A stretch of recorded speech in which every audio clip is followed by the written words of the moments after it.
कोई स्वागत है जी and welcome to the show Sat Shri अकाल जिस तरह थानू पता है कि अज मंडे आ तो अज असी इमीग्रेशन की गल्लां नहीं करदी अज कोई थानू नॉलेज दियां करी दियां कोई कम्यूनिटी दी कलियां करी दियां गल्लां कोई थानू थोड़ा ज्ञान वधाउण दी कोशिश करी दी है वैसे तो तुसीं बहुत ज्ञानी ते नहीं है बट फिर भी असी थानू कोई सही एडवाइस कोई सही अकल दियां गल्लां दस्सण दी कोशिश करी ताकि तुहाडे फायदे दियां होण ते तुसीं गाहां किसी का भी फायदा कर सकते हैं ਉਹਦੇ ਵਿੱਚ ਅੱਜ ਜਿਸ ਤਰ੍ਹਾਂ ਤੁਹਾਨੂੰ ਪਤਾ ਹੀ ਆ ਕਿ ਸਾਡੇ ਗੈਸਟ ਮੈਂ ਫਰਾਈਡੇ ਜਿਹੜਾ ਅਨਾਉਂਸ ਕੀਤਾ ਸੀ ਸਾਡੇ ਸ਼੍ਰੀਮਾਨ ਜਗਦੇਵ ਸਿੰਘ ਚੀਮਾ ਜੀ ਆ ਜਿਹਨੂੰ ਅਸੀਂ ਪਿਆਰ ਨਾਲ ਜੈਗ ਚੀਮਾ ਵੀ ਕਹਿੰਦੇ ਆ ਜਿਹਨੂੰ ਅਮਰੀਕਾ 'ਚ ਜੈਕ ਚੀਮਾ ਸਕਦੇ ਆ ਕਈ ਨਾਂ ਪਾਇਆ ਤੁਹਾਡੇ ਜੀ ਜਿੱਥੇ ਤੁਸੀਂ ਜਾਂਦੇ ਸਵਾਗਤ welcome to the show thank you ਸਾਰਿਆਂ ਨੂੰ ਸਤਿ ਸ਼੍ਰੀ ਅਕਾਲ ਹੋਵੇ ਮੇਰੇ ਵੱਲੋਂ ਅੱਜ ਅਸੀਂ ਜੋ ਗੱਲਾਂ ਕਰਨੀਆਂ ਇੱਕ ਤਾਂ ਅਸੀਂ ਪ੍ਰੋਪਰਟੀ ਬਾਰੇ ਕਰਾਂਗੇ ਇੱਕ ਤੁਸੀਂ ਇੱਕ ਵੈਬਸਾਈਟ ਬਹੁਤ ਜਲਦੀ ਲਾਂਚ ਕਰਨ ਵਾਲੇ ਆ NRIਆਂ ਦੇ ਵਾਸਤੇ ਉਹਦੇ ਬਾਰੇ ਗੱਲ ਕਰਾਂਗੇ ਤਾਂ ਅਖੀਰ ਵਿੱਚ ਜੋ ਤੁਸੀਂ ਫਿਜ਼ੀਕਲ ਦਾ ਕੰਮ ਸ਼ੁਰੂ ਕੀਤਾ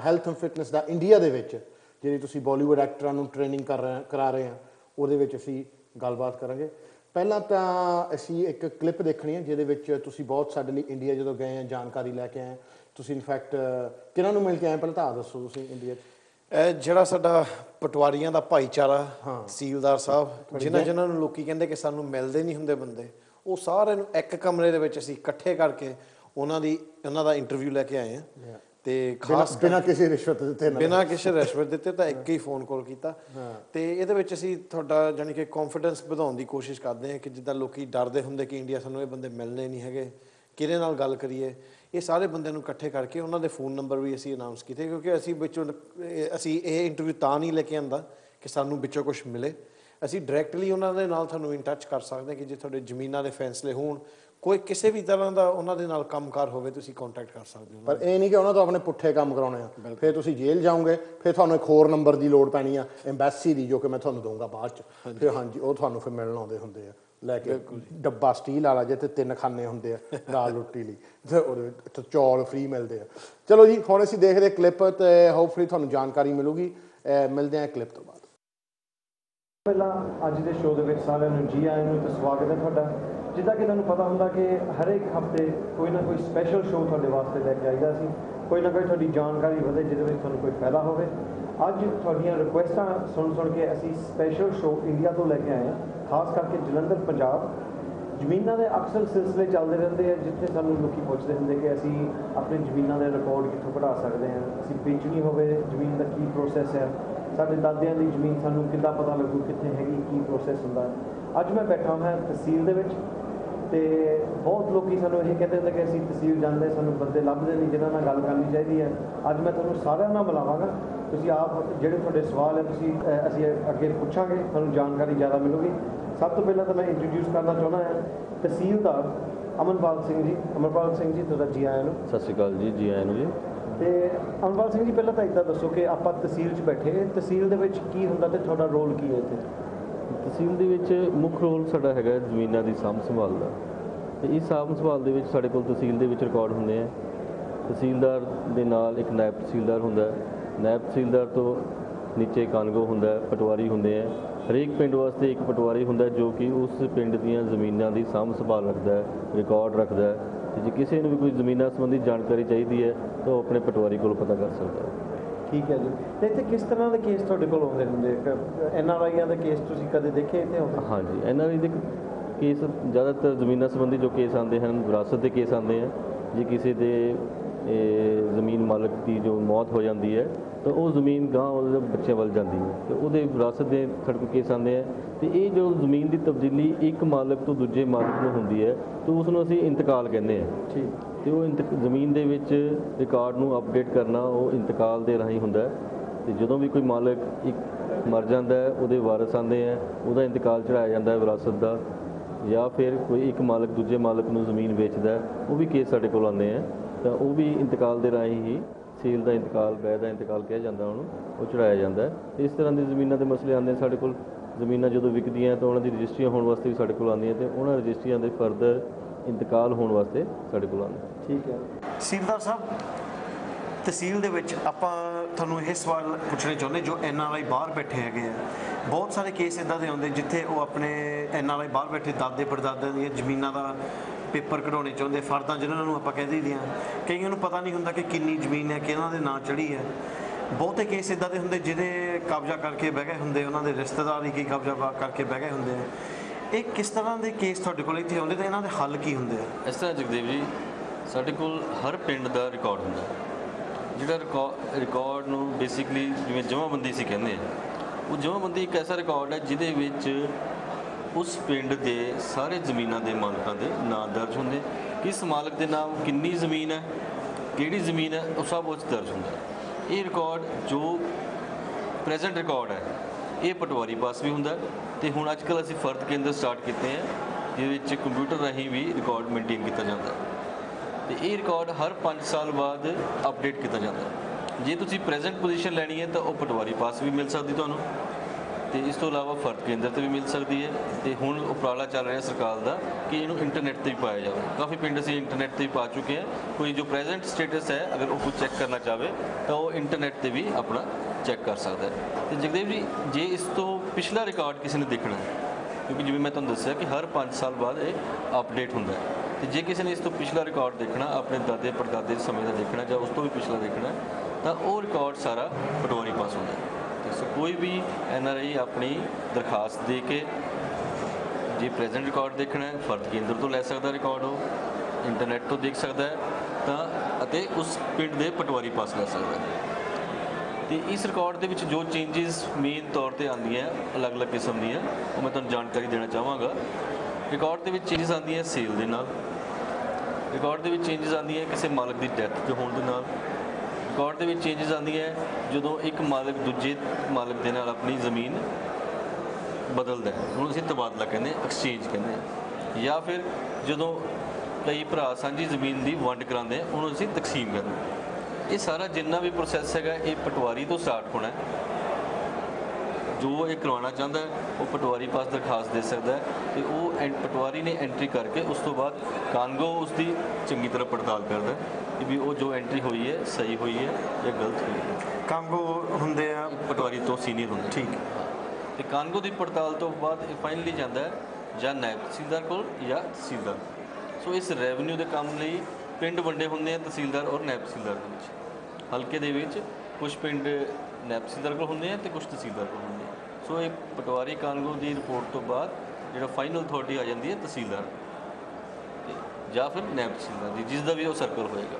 ਤਾਂ ਇਸ ਤਰ੍ਹਾਂ ਇਹ ਰਿਕਾਰਡ ਅਪਡੇਟ ਹੁੰਦਾ ਰਹਿੰਦਾ, ਜਿਵੇਂ ਜਿਵੇਂ ਕੋਈ ਸੇਲ ਕਰਦਾ ਜਾਂ ਕੋਈ ਓਨਰਸ਼ਿਪ ਚੇਂਜ ਆਉਂਦਾ, ਇਹ ਰਿਕਾਰਡ ਅਪਡੇਟ ਹੁੰਦਾ ਰਹਿੰਦਾ। ਜਿਹੜੇ ਯੰਗਸਟਰਾਂ ਨੂੰ ਪਤਾ ਨਹੀਂ ਹੈਗਾ ਕਿ ਉਹਨਾਂ ਦੀ ਜ਼ਮੀਨ ਕਿੱਥੇ ਹੈ, ਉਹਨਾਂ ਨੂੰ ਇਹ ਪਤਾ ਕਿ ਜ਼ਮੀਨ ਸੀਗੀ, ਪਰ ਉਹਨਾਂ ਨੂੰ ਇਹ ਵੀ ਨਹੀਂ ਪਤਾ ਕਿ ਕਿੰਨੀ ਸੀਗੀ ਅਤੇ ਕਿਹੜੀ ਜਗ੍ਹਾ 'ਤੇ ਸੀਗੀ, ਉਹ ਨਾ ਕੋਈ ਉਹਨਾਂ ਕੋਲ ਰਜਿਸਟਰੀ ਹੋਵੇ, ਉਹਦਾ ਵੀ ਕੋਈ ਹੱਲ ਹੋ ਸਕਦਾ? ਹਾਂਜੀ ਜਗਦੇਵ ਜੀ, ਜਿਵੇਂ ਤੁਹਾਨੂੰ ਮੈਂ ਹੁਣੇ ਦੱਸਿਆ, ਜੇ ਕੋਈ ਜ਼ਮੀਨ ਬਾਰੇ ਪਤਾ ਕਰਨਾ ਚਾਹੁੰਦਾ ਹੈ ਤਾਂ ਸਭ ਤੋਂ ਪਹਿਲਾਂ ਮੁੱਢਲਾ ਉਹਦਾ ਤਰੀਕਾ ਹੈਗਾ ਕਿ ਉਹ ਪਟਵਾਰੀ ਪਾਸ ਜਾਵੇ। ਠੀਕ। ਪਟਵਾਰੀ ਉਸ ਪਿੰਡ ਦੇ ਪਟਵਾਰੀ ਪਾਸ, ਪਿੰਡ ਉਹਨੂੰ ਪਤਾ ਹੋਣਾ ਚਾਹੀਦਾ ਕਿ ਇਸ ਪਿੰਡ ਵਿੱਚ ਸਾਡੀ ਜ਼ਮੀਨ ਸੀਗੀ। ਉਸ ਪਟਵਾਰੀ ਪਾਸ ਪਹਿਲਾਂ ਸਭ ਤੋਂ ਜੋ ਪ੍ਰੈਜ਼ੈਂਟ ਰਿਕਾਰਡ ਹੈ ਉਹ ਚੈੱਕ ਕਰੇਗਾ ਕਿ ਵੀ ਪ੍ਰੈਜ਼ੈਂਟਲੀ ਉਹ ਜ਼ਮੀਨ ਜੋ ਉਹਦੇ ਬਾਪ ਦਾਦੇ ਦੇ ਨਾਮ 'ਤੇ ਹੈਗੀ ਹੈ ਜਾਂ ਨਹੀਂ ਹੈਗੀ। ਅਤੇ ਜੇ ਪ੍ਰੈਜ਼ੈਂਟਲੀ ਨਹੀਂ ਲੱਭਦੀ ਤਾਂ ਪਿਛਲੇ 5 ਸਾਲਾਂ ਤੋਂ ਪਿਛਲਾ ਜਿਹੜਾ ਰਿਕਾਰਡ ਹੈਗਾ ਉਹ ਚੈੱਕ ਕਰਵਾਏਗਾ। ਸੋ ਪਟਵਾਰੀ ਕੋਲ ਪਿਛਲੇ 30-40 ਸਾਲ ਜਦੋਂ ਤੋਂ ਮੁਰੱਬੇਬੰਦੀ ਹੋਈ ਹੈ, ਬੰਦੋਬਸਤ ਹੋਇਆ, ਉਹਦਾ ਰਿਕਾਰਡ ਪਟਵਾਰੀ ਪਾਸ ਹੁੰਦਾ ਹੈ, ਉੱਥੋਂ ਚੈੱਕ ਕੀਤਾ ਜਾ ਸਕਦਾ। ਸੋ ਅਗਰ ਫਰਜ਼ ਕਰੋ ਕਿ ਕਿਸੇ ਨੇ ਗਲਤ ਤਰੀਕੇ ਦੇ ਨਾਲ ਆਪਣੇ ਨਾਂ ਜ਼ਮੀਨ ਚੜ੍ਹਾ ਲਈ ਹੈ, ਫਿਰ ਵੀ ਪੋਸੀਬਲ ਹੈਗਾ ਕਿ ਉਹਨਾਂ ਦੇ ਨਾਂ ਚੜ੍ਹਨ ਤੋਂ ਪਹਿਲਾਂ ਇਹਨਾਂ ਦੇ ਨਾਂ 'ਤੇ ਅਸੀਂ ਇਹਦਾ ਰਿਕਾਰਡ ਕਢਾਉਂਗੇ? ਬਿਲਕੁਲ, ਜਿਵੇਂ ਮੈਂ ਤੁਹਾਨੂੰ ਦੱਸਿਆ ਕਿ ਰਿਕਾਰਡ ਵਿੱਚ ਤਬਦੀਲੀਆਂ ਇੰਤਕਾਲ ਰਾਹੀਂ ਹੁੰਦੀਆਂ, ਅਤੇ ਇਹ ਤਬਦੀਲੀਆਂ ਤੋਂ ਬਾਅਦ ਹਰ 5 ਸਾਲ ਬਾਅਦ ਰਿਕਾਰਡ ਅਪਡੇਟ ਹੁੰਦਾ। ਸੋ ਕੋਈ ਵੀ ਰਿਕਾਰਡ ਜੇ ਪਿੱਛੇ ਨੂੰ ਦੇਖਣਾ ਚਾਹਵੇ ਬੰਦਾ, ਕਿਸ ਮੈਥਡ ਰਾਹੀਂ ਤਬਦੀਲੀ ਆਈ ਹੈ, ਕਿਸ ਇੰਤਕਾਲ ਰਾਹੀਂ ਤਬਦੀਲੀ ਆਈ ਹੈ, ਉਹ ਸਾਰਾ ਰਿਕਾਰਡ ਚੈੱਕ ਕੀਤਾ ਜਾ ਸਕਦਾ। ਅਤੇ ਹੋਰ ਕਿਸ ਤਰ੍ਹਾਂ ਦੇ ਜ਼ਮੀਨਾਂ ਦੇ ਇਲਾਵਾ ਵੀ ਇੱਥੇ ਕੋਈ ਐਗਰੀਮੈਂਟ ਹੁੰਦੇ? ਫਰਜ਼ ਕਰੋ ਜੇ ਕਿਸੇ ਨੇ ਜ਼ਮੀਨ ਆਪਣੀ ਹਾਲੇ 'ਤੇ ਦਿੱਤੀ ਆ, ਉਹਨਾਂ ਦਾ ਵੀ ਕੋਈ ਐਗਰੀਮੈਂਟ ਹੁੰਦਾ ਜੋ ਇੱਥੇ ਤਹਿਸੀਲ ਦੇ ਵਿੱਚ ਹੈਂਡਲ ਹੁੰਦਾ? ਹਾਂਜੀ, ਸਾਡੇ ਕੋਲ ਤਹਿਸੀਲ ਦੇ ਵਿੱਚ ਰਜਿਸਟ੍ਰੇਸ਼ਨ ਦਾ ਕੰਮ ਵੀ ਹੁੰਦਾ, ਜਿਹਦੇ ਵਿੱਚ ਨਾਇਬ ਤਹਿਸੀਲਦਾਰ ਔਰ ਤਹਿਸੀਲਦਾਰ ਦੋਨਾਂ ਦੀ ਡਿਊਟੀ ਹੁੰਦੀ ਹੈ ਰਜਿਸਟਰ ਕਰਨਾ। ਉਹਦੇ ਵਿੱਚ ਸੇਲ ਦੀਆਂ ਰਜਿਸਟਰੀਆਂ ਵੀ ਹੁੰਦੀਆਂ, ਜੇ ਕਿਸੇ ਨੇ ਕਿਸੇ ਨੂੰ ਆਪਣੀ ਜ਼ਮੀਨ ਗਹਿਣੇ ਰੱਖਣੀ ਹੈ ਉਹਦੀ ਰਜਿਸਟਰੀਆਂ ਵੀ ਹੁੰਦੀਆਂ, ਜੇ ਵਿਲ ਆਪਣੀ ਕੋਈ ਰਜਿਸਟਰ ਕਰਾਉਣੀ ਚਾਹੁੰਦਾ ਉਹ ਵੀ ਕਰਾ ਸਕਦਾ, ਅਤੇ ਉਸ ਵਿਲ ਦੇ ਮੁਤਾਬਕ ਬਾਅਦ ਵਿੱਚ ਇੰਤਕਾਲ ਚੜ੍ਹਦੇ ਹੈ। ਅਤੇ ਜੇ ਕਿਸੇ ਨੇ ਤਬਾਦਲਾ ਕਰਨਾ, ਉਹ ਵੀ ਜੇ ਸ਼ਹਿਰੀ ਪ੍ਰਾਪਰਟੀ ਹੋਵੇ ਤਾਂ ਉਹ ਰਜਿਸਟਰ ਕਰਾਉਣਾ ਜ਼ਰੂਰੀ ਹੈ, ਇਸ ਕਰਕੇ ਉਹ ਵੀ ਰਜਿਸਟਰਡ ਹੁੰਦੇ, ਡਾਕੂਮੈਂਟ ਸਾਰੇ ਰਜਿਸਟਰ ਕੀਤੇ ਜਾਂਦੇ। ਤਹਿਸੀਲਦਾਰ ਸਾਹਿਬ ਤੁਸੀਂ ਵਿਲ ਬਾਰੇ ਗੱਲ ਕੀਤੀ ਸੀਗੀ। ਹਾਂਜੀ ਜਿਹੜੇ NRI ਬਾਹਰ ਬੈਠੇ ਆ, ਅਗਰ ਉਹਨਾਂ ਨੇ ਵਿਲ ਬਣਾਉਣੀ ਹੈ ਹਾਂਜੀ ਤੇ ਉਹ ਨਾ ਇੰਡੀਆ ਆਉਣਾ ਪਊਗਾ ਉਹਨਾਂ ਨੂੰ, ਜਾਂ ਉਹ ਇੰਗਲੈਂਡ ਬੈਠੇ ਵਿਲ ਬਣਾ ਸਕਦੇ? ਇਹਦੇ ਵਿੱਚ ਇਸ ਤਰ੍ਹਾਂ ਹੈ, ਕੋਸ਼ਿਸ਼ ਉਹਨਾਂ ਨੂੰ ਕਰਨੀ ਚਾਹੀਦੀ ਹੈ ਕਿ ਜਦੋਂ ਇੰਡੀਆ ਆਉਂਦੇ ਤਾਂ ਆਪਣੀ ਵਿਲ ਰਜਿਸਟਰ ਕਰਾ ਲੈਣ। ਪਰ ਜੇ ਬਾਹਰ ਵੀ ਔਰ ਆਪਣੀ ਵਿਲ ਬਣਾਉਂਦੇ ਆ ਤਾਂ ਉਹਨੂੰ ਵੀ ਹੁਣ ਸਰਕਾਰ ਨੇ ਹੁਣੇ ਰੀਸੈਂਟਲੀ ਇੱਕ ਦਿੱਤਾ ਕਿ ਵੀ ਬਾਹਰਲੇ ਜਿਹੜੀਆਂ ਵਿਲਸ ਬਣੀਆਂ ਹੋਈਆਂ ਉਹ ਬਾਹਰੋਂ ਵੀ ਅਸੀਂ ਵੈਰੀਫਾਈ ਕਰ ਸਕਦੇ ਬਾਅਦ ਵਿੱਚ, ਜਿਨ੍ਹਾਂ ਦੀ ਹਾਜ਼ਰੀ ਵਿੱਚ ਉਹ ਵਿਲ ਬਣੀ ਹੁੰਦੀ ਹੈ ਉਹਨਾਂ ਦੇ ਡਾਕੂਮੈਂਟਸ ਲੱਗ ਕੇ ਉਹ ਟੈਸਟੀਫਾਈ ਹੋ ਜਾਂਦੀਆਂ ਵਿਲਸ। ਠੀਕ ਹੈ। ਸੋ ਇਹ ਕਾਫੀ ਕਾਮਨ ਸਵਾਲ ਹੈ ਜੋ ਕਿ ਆਪਣੀ ਵਿਲਸ ਬਾਰੇ ਪੁੱਛਦੇ ਹੁੰਦੇ ਆ। ਤੁਸੀਂ ਇੰਗਲੈਂਡ ਬੈਠੇ ਹੋਏ ਜਿੱਦਾਂ ਨੋਟਰੀ ਪਬਲਿਕ ਹੁੰਦੇ ਆ, ਉਹ ਇੰਡੀਅਨ ਹਾਈ ਕਮਿਸ਼ਨ ਤੋਂ ਟੈਸਟ ਕਰਾ ਕੇ ਉਹ ਪੇਪਰ ਤਹਿਸੀਲ ਸਾਹਿਬ ਕਹਿੰਦੇ ਕਿ ਇੱਥੇ ਆ ਕੇ ਉਹ ਐਕਸੈਪਟ ਕਰ ਸਕਦੇ ਆ। ਅਗਰ ਤੁਸੀਂ ਤੁਹਾਡੀ ਹੈਲਥ ਖਰਾਬ ਹੈ, ਤੁਸੀਂ ਇੰਡੀਆ ਟਰੈਵਲ ਨਹੀਂ ਕਰ ਸਕਦੇ, ਅਗਰ ਵਿਲ ਗਵਾਚ ਜਾਵੇ ਰਜਿਸਟਰ ਹੋਣ ਤੋਂ ਬਾਅਦ, ਹਾਂਜੀ, ਤੇ ਉਹ ਰਿਕਾਰਡ ਤੁਹਾਡੇ ਕੋਲ ਹੁੰਦਾ ਉਹਦਾ? ਸਾਡੇ ਕੋਲ ਜਿਹੜਾ ਵੀ ਡਾਕੂਮੈਂਟ ਰਜਿਸਟਰ ਹੁੰਦਾ ਉਹਦੇ ਸਾਡੇ ਕੋਲ ਇੱਕ ਆਫਿਸ ਕਾਪੀ ਹੁੰਦੀ ਹੈ, ਭਾਵੇਂ ਉਹ ਸੇਲ ਡੀਡ ਹੈ, ਭਾਵੇਂ ਉਹ ਵਿਲ ਹੈ, ਜਿਹੜਾ ਸਾਡੇ ਆਫਿਸ ਵਿੱਚ ਰਜਿਸਟਰ ਹੋਇਆ ਉਹਦੀ ਇੱਕ ਕਾਪੀ ਸਾਡੇ ਕੋਲ ਰਹਿੰਦੀ ਹੈ ਆਫਿਸ ਵਿੱਚ। ਠੀਕ ਹੈ। ਤਹਿਸੀਲਦਾਰ ਸਾਹਿਬ, ਇੱਕ ਤਾਂ ਤੁਸੀਂ ਆਪਣੇ ਸਾਥੀਆਂ ਨਾਲ ਇੰਟਰੈਕਸ਼ਨ ਮਾੜਾ ਜਿਹਾ ਕਰਕੇ ਸਾਨੂੰ ਦੱਸੋ ਕਿ ਇਹ ਕੌਣ ਨੇ ਤੇ ਇਹਨਾਂ ਦੀ ਪੋਜੀਸ਼ਨ ਕੀ ਹੈ? ਹਾਂਜੀ, ਇਹ ਮੇਰੇ ਨਾਲ ਬੈਠੇ ਆ ਜੀ, ਇਹ ਨਾਇਬ ਤਹਿਸੀਲਦਾਰ ਸਾਹਿਬ ਕਰਨਦੀਪ ਭੁੱਲਰ ਜੀ, ਤੇ ਇਹ ਮੈਨੂੰ ਹਰ ਕੰਮ ਦੇ ਵਿੱਚ ਅਸਿਸਟ ਕਰਦੇ ਆ। ਜਿਵੇਂ ਮੇਰਾ ਰੋਲ ਹੈਗਾ ਰੈਵਨਿਊ ਦੇ ਵਿੱਚ ਰਿਕਾਰਡ ਦੀ ਅਪਡੇਸ਼ਨ, ਉਵੇਂ ਹੀ ਤਹਿਸੀਲ, ਜਿਵੇਂ ਮੰਨ ਲਓ ਸਾਡੇ ਕੋਲ ਜਲੰਧਰ 2 ਤਹਿਸੀਲ ਹੈਗੀ ਹੈ, ਤਾਂ ਤਹਿਸੀਲ ਜਲੰਧਰ 2 ਦੇ ਅੱਧੇ ਪਿੰਡ ਮੇਰੇ ਪਾਸ ਹੈਗੇ ਤੇ ਅੱਧੇ ਪਿੰਡ ਇਹਨਾਂ ਪਾਸ ਹੈਗੇ ਆ, ਤੇ ਉਹ ਸਾਰੇ ਕੰਮ ਜੋ ਮੈਂ ਕਰਦਾ ਉਹ ਇਹ ਵੀ ਨਾਲ ਕਰ ਸਕਦੇ ਹੈਗੇ। ਇਸ ਤੋਂ ਅੱਗੇ ਬੈਠੇ ਸਾਡੇ ਕਾਂਗੋ ਸਾਹਿਬ ਵਿਮਲ ਕੁਮਾਰ ਜੀ, ਤੇ ਉਸ ਤੋਂ ਅੱਗੇ ਬੈਠੇ ਸਾਡੇ ਪਟਵਾਰੀ ਸਾਹਿਬ ਧੀਰਾ ਜੀ, ਸਾਡੇ ਪਟਵਾਰੀ ਸਾਹਿਬ ਪ੍ਰਧਾਨ ਸਾਹਿਬ ਬੈਠੇ ਕਮਲਜੀਤ ਸਿੰਘ ਜੀ, ਤੇ ਨਾਲ ਹੀ ਸਾਡੇ ਕਾਂਗੋ ਸਾਹਿਬ ਮਨਦੀਪ ਸਿੰਘ ਜੀ ਬੈਠੇ।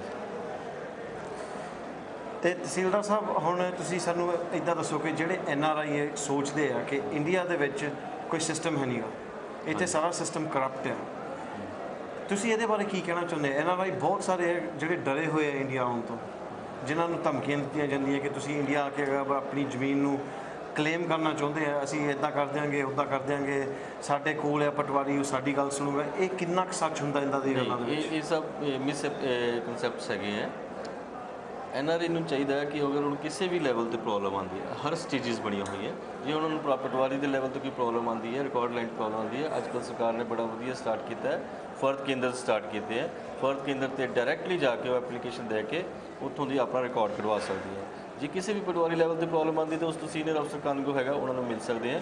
ਤੇ ਇਹ ਵੀ ਸਰਕਾਰ ਦਾ ਉਪਰਾਲਾ ਚੱਲ ਰਿਹਾ ਕਿ ਇਹਨਾਂ ਸਾਰੇ ਪਟਵਾਰੀਆਂ ਦੇ ਕਾਨੂੰਗੋਆਂ ਦੇ ਫੋਨ ਨੰਬਰ ਇੰਟਰਨੈਟ 'ਤੇ ਪਾਏ ਜਾ ਰਹੇ ਆ। ਤੇ ਇਸ ਤੋਂ ਇਲਾਵਾ ਜੇ ਕਾਨੂੰਗੋ ਲੈਵਲ 'ਤੇ ਵੀ ਪ੍ਰੋਬਲਮ ਆਉਂਦੀ ਹੈ ਤਾਂ ਨਾਇਬ ਤਹਿਸੀਲਦਾਰ ਹੈਗੇ ਆ, SDMs ਹੈਗੇ ਆ, ਹਰ DC ਆਫਿਸ ਦੇ ਵਿੱਚ ਕੰਪਲੇਂਟ ਸੈੱਲ ਬਣਿਆ, ਤੇ ਉਹ ਕਿਤੇ ਵੀ ਈਵਨ ਇੰਟਰਨੈਟ ਦੇ ਉੱਪਰ ਸਾਡੀ ਪੰਜਾਬ ਦੀ ਸਾਈਟ ਹੈਗੀ punjabrevenue.nic.in, ਇਹਦੇ ਉੱਪਰ ਵੀ ਉਹ ਆਪਣੀ ਕੰਪਲੇਂਟ ਰਜਿਸਟਰ ਕਰ ਸਕਦੇ ਆ। PRRS ਦੀ ਸਾਡੀ ਸਾਈਟਸ ਹੈਗੀਆਂ, ਉੱਥੇ ਉਹ ਆਪਣੀਆਂ ਜਿਹੜੀ ਗ੍ਰੀਵੈਂਸਿਸ ਹੈ ਉਹ ਰਜਿਸਟਰ ਕਰਾ ਸਕਦੇ ਆ, ਤੇ ਕੋਸ਼ਿਸ਼ ਕੀਤੀ ਜਾਂਦੀ ਕਿ ਜਲਦ ਤੋਂ ਜਲਦ ਉਹਨਾਂ ਦੀ ਗ੍ਰੀਵੈਂਸਿਸ ਦੀ ਸੁਣਵਾਈ ਕੀਤੀ ਜਾਵੇ। ਠੀਕ ਹੈ ਜੀ। ਜੱਦੀ ਜ਼ਮੀਨ ਤੇ ਜਿਹੜੀ ਆਪ ਖਰੀਦੀ ਹੁੰਦੀ ਜ਼ਮੀਨ, ਇਹਨਾਂ ਦੇ ਜੋ ਟਰਮਸ ਹੁੰਦੇ ਆ ਤੇ ਇਹਨਾਂ ਦੇ ਰਜਿਸਟਰ ਕਰਨ ਦੇ ਕੀ ਡਿਫਰੈਂਸਿਸ ਹੁੰਦੇ ਪ੍ਰੋਸੀਜਰਸ? ਇਹਦੇ ਵਿੱਚ ਸਾਡੇ ਵਾਸਤੇ ਜੱਦੀ ਜ਼ਮੀਨ ਔਰ ਜਿਹੜੀ ਖੁਦ ਖਰੀਦੀ ਹੋਈ ਜ਼ਮੀਨ ਕੋਈ ਫਰਕ ਨਹੀਂ ਹੈਗਾ। ਜਦੋਂ ਜਿਹੜੀ ਜੱਦੀ ਜ਼ਮੀਨ ਹੈ ਉਹ ਇੱਕ ਪੇਰੈਂਟਸ ਤੋਂ ਉਹਨਾਂ ਦੇ ਬੱਚਿਆਂ ਦੇ ਨਾਂ ਜਾਣੀ ਹੈ through the process of mutation, ਜਦੋਂ ਡੈਥ ਹੁੰਦੀ ਹੈ ਉਸ ਤੋਂ ਬਾਅਦ। ਤੇ ਜਿਹੜੀ ਆਪ ਖੁਦ ਦੀ ਖਰੀਦੀ ਹੈ ਉਹਦਾ ਪ੍ਰੋਸੈਸ ਹੈ ਰਿਕਾਰਡ ਵਿੱਚ ਆਉਣ ਦਾ, ਡਾਕੂਮੈਂਟ ਰਜਿਸਟਰ ਕਰਾਉਣਾ। ਉਹ ਪਹਿਲਾਂ ਸਬ ਰਜਿਸਟਰਾਰ ਦੇ ਕੋਲ ਰਜਿਸਟਰੀ ਹੁੰਦੀ ਹੈ, ਉਹ ਰਜਿਸਟਰੀ ਤੋਂ ਬਾਅਦ ਪਟਵਾਰੀ ਉਹਦਾ ਇੰਤਕਾਲ ਚੜਾਉਂਦਾ ਅਤੇ ਨਵੇਂ ਮਾਲਕ ਦੇ ਨਾਮ ਉਹ ਜ਼ਮੀਨ ਚੜ੍ਹ ਜਾਂਦੀ ਹੈ। ਤੇ ਪਰ ਜਦੋਂ ਇਹ ਜ਼ਮੀਨ ਪਟਵਾਰੀ ਕੋਲ ਚਲੇਗੀ, ਜੇ ਇੱਕੋ ਪਿੰਡ ਦੇ ਵਿੱਚ ਹੈ ਤਾਂ ਉਸ ਮਾਲਕ ਦੀ ਜ਼ਮੀਨਾਂ ਸਾਰੀਆਂ ਇਕੱਠੀਆਂ ਹੋ ਜਾਣਗੀਆਂ। ਅਗਰ ਜੱਦੀ ਜ਼ਮੀਨ ਹੋਵੇ, ਫਰਜ਼ ਕਰੋ 4 ਭਰਾ ਆ ਤੇ ਮਾਪੇ ਇੱਕ ਬੱਚੇ ਦੇ ਨਾਲ ਲਵਾਉਣਾ ਚਾਹੁੰਦੇ ਆ ਜੱਦੀ ਜ਼ਮੀਨ, ਦੂਜੇ ਬੱਚਿਆਂ ਨੂੰ ਪੁੱਛਣ ਤੋਂ ਬਿਨਾਂ, ਇਹਦੇ ਵਿੱਚ ਜਿਹੜਾ ਮਾਪਿਓ ਆਪਣੇ ਕਿਸੇ ਵੀ ਇੱਕ ਬੱਚੇ ਨੂੰ ਆਪਣੇ ਜਿਉਂਦੇ ਜੀ ਅਗਰ ਉਹ ਕਰਾਉਣਾ ਚਾਹੁੰਦੇ ਆ ਤਾਂ ਅੱਜ ਕੱਲ੍ਹ ਸਰਕਾਰ ਦਾ ਬੜਾ ਵਧੀਆ ਉਪਰਾਲਾ ਚੱਲ ਰਿਹਾ ਕਿ ਉਹ ਮਾਪੇ ਆਪਣੇ ਜਿਉਂਦੇ ਜੀ ਹੀ ਰਜਿਸਟਰੀ ਉਸ ਇੱਕ ਬੱਚੇ ਦੇ ਨਾਂ ਕਰ ਸਕਦੇ ਆ। ਉਹਦੇ ਵਿੱਚ ਸਰਕਾਰ ਨੇ ਸਟੈਂਪ ਡਿਊਟੀ ਔਰ ਰਜਿਸਟ੍ਰੇਸ਼ਨ ਫੀਸ ਦੋਨਾਂ 'ਤੇ ਕਾਫੀ ਛੂਟ ਦਿੱਤੀ ਹੋਈ ਹੈ। ਲੈਸ ਸਟੈਂਪ ਡਿਊਟੀ ਲੱਗਦੀ ਹੈ, ਲੈਸ ਰਜਿਸਟ੍ਰੇਸ਼ਨ ਫੀਸ ਲੱਗਦੀ ਹੈ, ਤੇ ਉਹ ਆਪਣੇ ਲਾਈਫ ਦੇ ਵਿੱਚ ਹੀ ਕਰ ਸਕਦੇ ਆ। ਕਿਉਂਕਿ ਜ਼ਿਆਦਾਤਰ ਇਹ ਦੇਖਣ 'ਚ ਆਇਆ ਕਿ ਵੀ ਉਹ ਵਿਲ ਕਰਦੇ ਆ ਅਤੇ ਵਿਲ ਫਿਰ ਚੈਲੰਜ ਕੀਤੀ ਜਾ ਸਕਦੀ ਹੈ ਜਾਂ ਝਗੜੇ ਬਣ ਜਾਂਦੇ। ਇਸ ਕਰਕੇ ਸਰਕਾਰ ਨੇ ਹੁਣ ਨਵੀਂ ਇਹ ਲੋਕਾਂ ਨੂੰ NRIs ਨੂੰ ਖਾਸ ਕਰਕੇ ਫੈਸਿਲਿਟੀ ਦਿੱਤੀ ਹੈ ਕਿ ਉਹ ਆਪਣੇ ਜਿਉਂਦੇ ਜੀ ਹੀ ਉਹਦੀ ਰਜਿਸਟਰੀ ਆਪਣੇ ਇੱਕ ਬੱਚੇ ਦੇ ਨਾਲ ਕਰਾ ਸਕਦਾ। ਤੁਹਾਡਾ ਕੋਈ ਮੈਸੇਜ NRIਆਂ ਨੂੰ ਜਿਨ੍ਹਾਂ ਦੀਆਂ ਜ਼ਮੀਨਾਂ ਇੱਥੇ ਇੰਡੀਆ ਦਾ ਬਹੁਤ ਸਾਲ ਹੋ ਗਏ ਉਹ ਇੰਡੀਆ ਆਏ ਵੀ ਨਹੀਂ ਦੇਖਣ, ਤੁਹਾਡਾ ਕੋਈ ਉਹਨਾਂ ਵਾਸਤੇ ਕੋਈ ਐਡਵਾਈਸ ਹੈ ਕਿ ਉਹਨਾਂ ਨੂੰ ਕੀ ਕਰਨਾ ਚਾਹੀਦਾ ਆਪਣੀਆਂ ਜ਼ਮੀਨਾਂ ਨੂੰ ਸਾਂਭਣ ਵਾਸਤੇ? ਹਰੇਕ ਸਾਲ ਕੋਈ ਪ੍ਰੋਸੀਜਰ ਕਰਨਾ ਚਾਹੀਦਾ ਜ਼ਮੀਨ ਚੈੱਕ ਕਰਨ ਨੂੰ ਕਿ ਠੀਕ ਠਾਕ ਹੈਗੀ ਜਾਂ ਕੁਛ? ਮੇਰੀ ਇਹ ਐਡਵਾਈਸ ਹੈਗੀ ਹੈ ਉਹਨਾਂ ਨੂੰ ਕਿ ਇੱਕ ਤਾਂ ਉਹ ਜਦੋਂ ਵੀ ਇੱਧਰ ਇੰਡੀਆ 'ਚ ਆਉਣ ਆਪਣੀ ਜ਼ਮੀਨ ਦੀ ਦੇਖਭਾਲ ਖੁਦ ਜ਼ਰੂਰ ਕਰਨ, ਅਤੇ ਜੇ ਕਿਸੇ ਨੂੰ ਹੈਂਡਓਵਰ ਵੀ ਕਰਦੇ ਆ ਉਹ ਤਾਂ ਵਿਦ ਰਿਟਨ ਐਗਰੀਮੈਂਟ ਔਰ ਡਾਕੂਮੈਂਟ ਕੋਈ ਰਜਿਸਟਰ ਕਰਾ ਕੇ ਜਿਹਦੀ ਸ਼ਰਤਾਂ ਤਹਿਤ ਉਹ ਵੀ ਬਾਉਂਡ ਹੋਣ ਅਤੇ ਦੂਜਾ ਪਰਸਨ ਵੀ ਬਾਉਂਡ ਹੋਵੇ। ਜੇ ਭਰਾਵਾਂ ਦੇ ਆਪਸ ਵਿੱਚ ਮਸਲੇ ਹੈ ਤਾਂ ਕੋਸ਼ਿਸ਼ ਕਰਨੀ ਚਾਹੀਦੀ ਹੈ, ਅਤੇ ਸਰਕਾਰ ਦਾ ਵੀ ਹੁਣ ਉਪਰਾਲਾ ਹੈਗਾ ਕਿ ਵੀ ਉਹ ਆਪਣੀਆਂ ਜਦੋਂ ਉਹਦੇ ਸਾਰੇ ਭਰਾ ਇਕੱਠੇ ਹੋ ਜਾਣ, ਸਹਿਮਤ ਹੋ ਜਾਣ, ਤਾਂ ਉਹ ਆਪਣੀ ਜ਼ਮੀਨਾਂ ਦੀ ਤਕਸੀਮ ਕਰਾ ਕੇ ਉਹਨਾਂ ਦੇ ਅਕਾਊਂਟਸ ਅਲੱਗ-ਅਲੱਗ ਹੋ ਜਾਣ। ਇਹ ਉਹਨਾਂ ਨੂੰ ਉਪਰਾਲਾ ਕਰਨਾ ਚਾਹੀਦਾ। ਅਤੇ ਲੈਂਡ ਰਿਕਾਰਡਸ ਲੈਣ ਵਾਸਤੇ ਕਾਸਟਸ ਕੀ ਹੁੰਦੀਆਂ? ਬੜੀ ਨੋਮੀਨਲ ਜੀ ਕਾਸਟ ਹੈਗੀ ਹੈ ਜੀ। ਜਿਵੇਂ ਜੇ ਤੁਸੀਂ ਫਰਦ ਕੇਂਦਰ ਤੋਂ ਤੁਸੀਂ ਲੈਂਡ ਰਿਕਾਰਡ ਦੀ ਕਾਪੀ ਕਢਾਉਂਦੇ ਆ ਤਾਂ ਜਿੰਨੇ ਪੇਜਸ ਨਿਕਲਦੇ ਆ 20 ਰੁਪੀਜ਼ ਪਰ ਪੇਜ ਦੇ ਹਿਸਾਬ ਨਾਲ ਉਹਦੀ ਕਾਸਟ ਹੈਗੀ ਹੈ। ਠੀਕ ਹੈ। ਅਤੇ NRIਆਂ ਨੂੰ ਡਰਨਾ ਚਾਹੀਦਾ ਇੰਡੀਆ ਆਉਣ ਤੋਂ ਆਪਣੀ ਜ਼ਮੀਨ? ਨਹੀਂ, ਬਿਲਕੁਲ ਨਹੀਂ ਡਰਨਾ ਚਾਹੀਦਾ। ਜ਼ਮੀਨ ਉਹਨਾਂ ਦੀ ਹੈ, ਦੇਸ਼ ਉਹਨਾਂ ਦਾ ਹੈ, ਅਤੇ ਦੇ ਆਰ ਆਲਵੇਜ਼ ਵੈਲਕਮ, ਅਤੇ ਬੜੇ we are ready to help out them in any way. ਅਤੇ ਤਹਿਸੀਲਦਾਰ ਸਾਹਿਬ ਤੁਹਾਡਾ ਬਹੁਤ ਬਹੁਤ ਸ਼ੁਕਰੀਆ, ਤੁਸੀਂ ਆਪਣਾ ਕੀਮਤੀ ਵਕਤ ਕੱਢਿਆ ਸਾਡੇ ਲਈ। ਅਤੇ ਅਸੀਂ ਚਾਹੁੰਦੇ ਕਿ ਜਾਣ ਤੋਂ ਪਹਿਲਾਂ ਇੱਕ ਵਾਰੀ ਇੱਕ ਮੈਸੇਜ NRIਆਂ ਵਾਸਤੇ ਤੁਹਾਡੇ ਸਾਥੀ ਵੀ ਦੇਣ, ਇੱਕ ਵਾਰੀ ਆਪਣੀ ਇੰਟਰੋਡਕਸ਼ਨ ਕਰ ਦੇਣ ਤਾਂ ਤੁਸੀਂ ਆਪਣਾ ਦੱਸ ਦਿਓ ਕਿ ਤੁਸੀਂ ਕਿਹੜੇ ਏਰੀਆ ਦਾ ਹੈਂਡਲ ਕਰਦੇ ਆ। ਹੋ ਸਕਦਾ ਕਿ ਸਾਡੇ ਕੁਝ NRI ਜੋ ਬਾਹਰ ਬੈਠੇ ਹੋਏ ਦੇਸ਼ਾਂ ਦੇ ਵਿੱਚ ਸ਼ਾਇਦ ਤੁਹਾਨੂੰ ਵੀ ਆ ਕੇ ਮਿਲਣ TV ਤੋਂ ਦੇਖ ਕੇ, ਕਿਉਂਕਿ ਹੁਣ ਤੁਸੀਂ UK, ਯੂਰਪ ਐਂਡ ਕੈਨੇਡਾ ਦੇ ਵਿੱਚ ਇਹ ਮੈਸੇਜ ਪਹੁੰਚਾ ਰਹੇ ਹੋ। ਮੇਰਾ ਨਾਮ ਕਰਨਦੀਪ ਸਿੰਘ ਭੁੱਲਰ ਹੈ। I am posted as Nayab tehsildar Jalandhar 2। NRI ਵੀਰ ਬਿਨਾਂ ਕਿਸੇ ਡਰ ਦੇ ਭੈ ਦੇ ਇੰਡੀਆ ਆਉਣ, ਪੰਜਾਬ ਆਉਣ, ਇਹ ਉਹਨਾਂ ਦੀ ਆਪਣੀ ਧਰਤੀ ਹੈ। ਮੈਨੂੰ ਮਿਲਣ ਜਾਂ ਸਾਡੇ ਕਿਸੇ ਸੀਨੀਅਰ ਅਫਸਰ ਨੂੰ ਜਦੋਂ ਮਰਜ਼ੀ ਉਹ ਦਫ਼ਤਰੀ ਸਮੇਂ ਜਾਂ ਦਫ਼ਤਰੀ ਸਮੇਂ ਤੋਂ ਬਾਅਦ ਵੀ ਤਹਿਸੀਲ ਕੰਪਲੈਕਸ DC ਆਫਿਸ ਜਲੰਧਰ ਵਿਖੇ ਮਿਲ ਸਕਦੇ ਹਨ, ਅਤੇ ਉਹਨਾਂ ਨੂੰ ਕਿਸੇ ਕਿਸਮ ਦੀ ਕੋਈ ਦਿੱਕਤ ਨਹੀਂ ਆਉਣ ਦਿੱਤੀ ਜਾਊ। ਜਿਹੜਾ ਹਿੰਦੁਸਤਾਨ ਹੈ, ਇੰਡੀਆ, ਇਹ ਪਹਿਲੇ ਸਟੇਟ ਦੇ ਵਿੱਚ ਵੰਡਿਆ ਗਿਆ।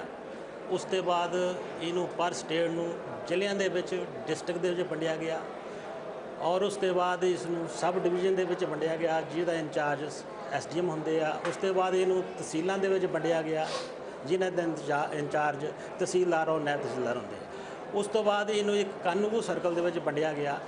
ਉਸ ਤੋਂ ਥੱਲੇ ਇਹਨੂੰ ਇੱਕ ਪਟਵਾਰ ਸਰਕਲ ਦੇ ਵਿੱਚ ਵੰਡਿਆ ਗਿਆ। ਇੱਕ ਪਟਵਾਰੀ ਦੇ ਕੋਲ ਜਾਂ 2 ਜਾਂ 3 ਪਿੰਡ ਹੁੰਦੇ, ਕਿਸੇ ਕੋਲ ਇੱਕ ਪਿੰਡ ਵੀ ਹੁੰਦਾ।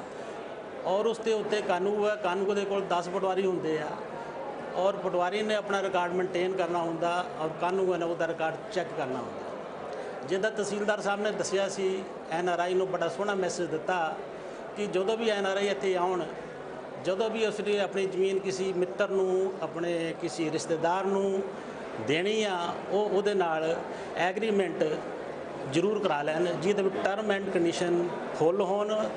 ਔਰ ਜਿਸ ਵਕਤ ਵੀ ਹਿੰਦੁਸਤਾਨ 'ਚ ਵਾਪਸ ਆਉਂਦੇ ਹਨ, ਘੱਟੋ ਘੱਟ ਜਾ ਕੇ ਪਟਵਾਰੀ ਦੇ ਕੋਲ ਜਾਂ ਕੰਪਿਊਟਰ ਸੈਂਟਰ ਵਿਖੇ ਆਪਣੇ ਰਿਕਾਰਡ ਨੂੰ ਮੇਨਟੇਨ ਜਾਂ ਆਪਣੇ ਰਿਕਾਰਡ ਨੂੰ ਚੈੱਕ ਆਪ ਨਹੀਂ ਕਰ ਸਕਦੇ ਤਾਂ ਕਿਸੇ ਐਕਸਪਰਟ ਤੋਂ ਚੈੱਕ ਕਰਾ ਲੈਣ। ਔਰ ਬਹੁਤ ਗੱਲ ਇਹ ਹੁੰਦੀ ਹੈ ਕਿ ਆਪਣੇ ਜ਼ਮੀਨ 'ਤੇ ਕਬਜ਼ਾ ਉਸ ਆਦਮੀ ਦਾ, ਉਸ NRI ਦਾ ਫਿਜ਼ੀਕਲ ਪੋਜੈਸ਼ਨ ਮਸਟ ਹੋਣਾ ਚਾਹੀਦਾ, ਔਰ ਇਸ ਨੂੰ ਧਿਆਨ ਰੱਖ ਕੇ ਇਹੀ ਕੰਮ ਉਹਨੂੰ ਜ਼ਿਆਦਾ ਕਰਨਾ ਚਾਹੀਦਾ। ਔਰ NRI ਨੂੰ ਹਿੰਦੁਸਤਾਨ ਦੇ ਵਿੱਚ ਕੋਈ ਡਰਨ ਦੀ ਲੋੜ ਨਹੀਂ। ਔਰ ਜਿਹੜੀਆਂ ਗੱਲਾਂ ਉੱਥੇ ਆ ਕੇ ਬੈਠ ਕੇ ਕਰਦੇ ਆ ਵੀ ਹਿੰਦੁਸਤਾਨੀ ਇਹ ਬੇਵਕੂਫ ਹੈ, ਹਿੰਦੁਸਤਾਨੀ ਇਹ ਜਾਂ ਬੇਈਮਾਨ ਹੈ, ਇੱਦਾਂ ਦੀ ਗੱਲ ਇੱਥੇ ਕੋਈ ਨਹੀਂ। ਔਰ ਇਸ ਗੱਲ ਦਾ ਆਪਣੇ ਉਹਨਾਂ ਨੂੰ ਮਨ ਦੇ ਵਿੱਚੋਂ, ਦਿਲ ਦੇ ਵਿੱਚੋਂ ਡਰ ਕੱਢ ਦੇਣਾ ਚਾਹੀਦਾ।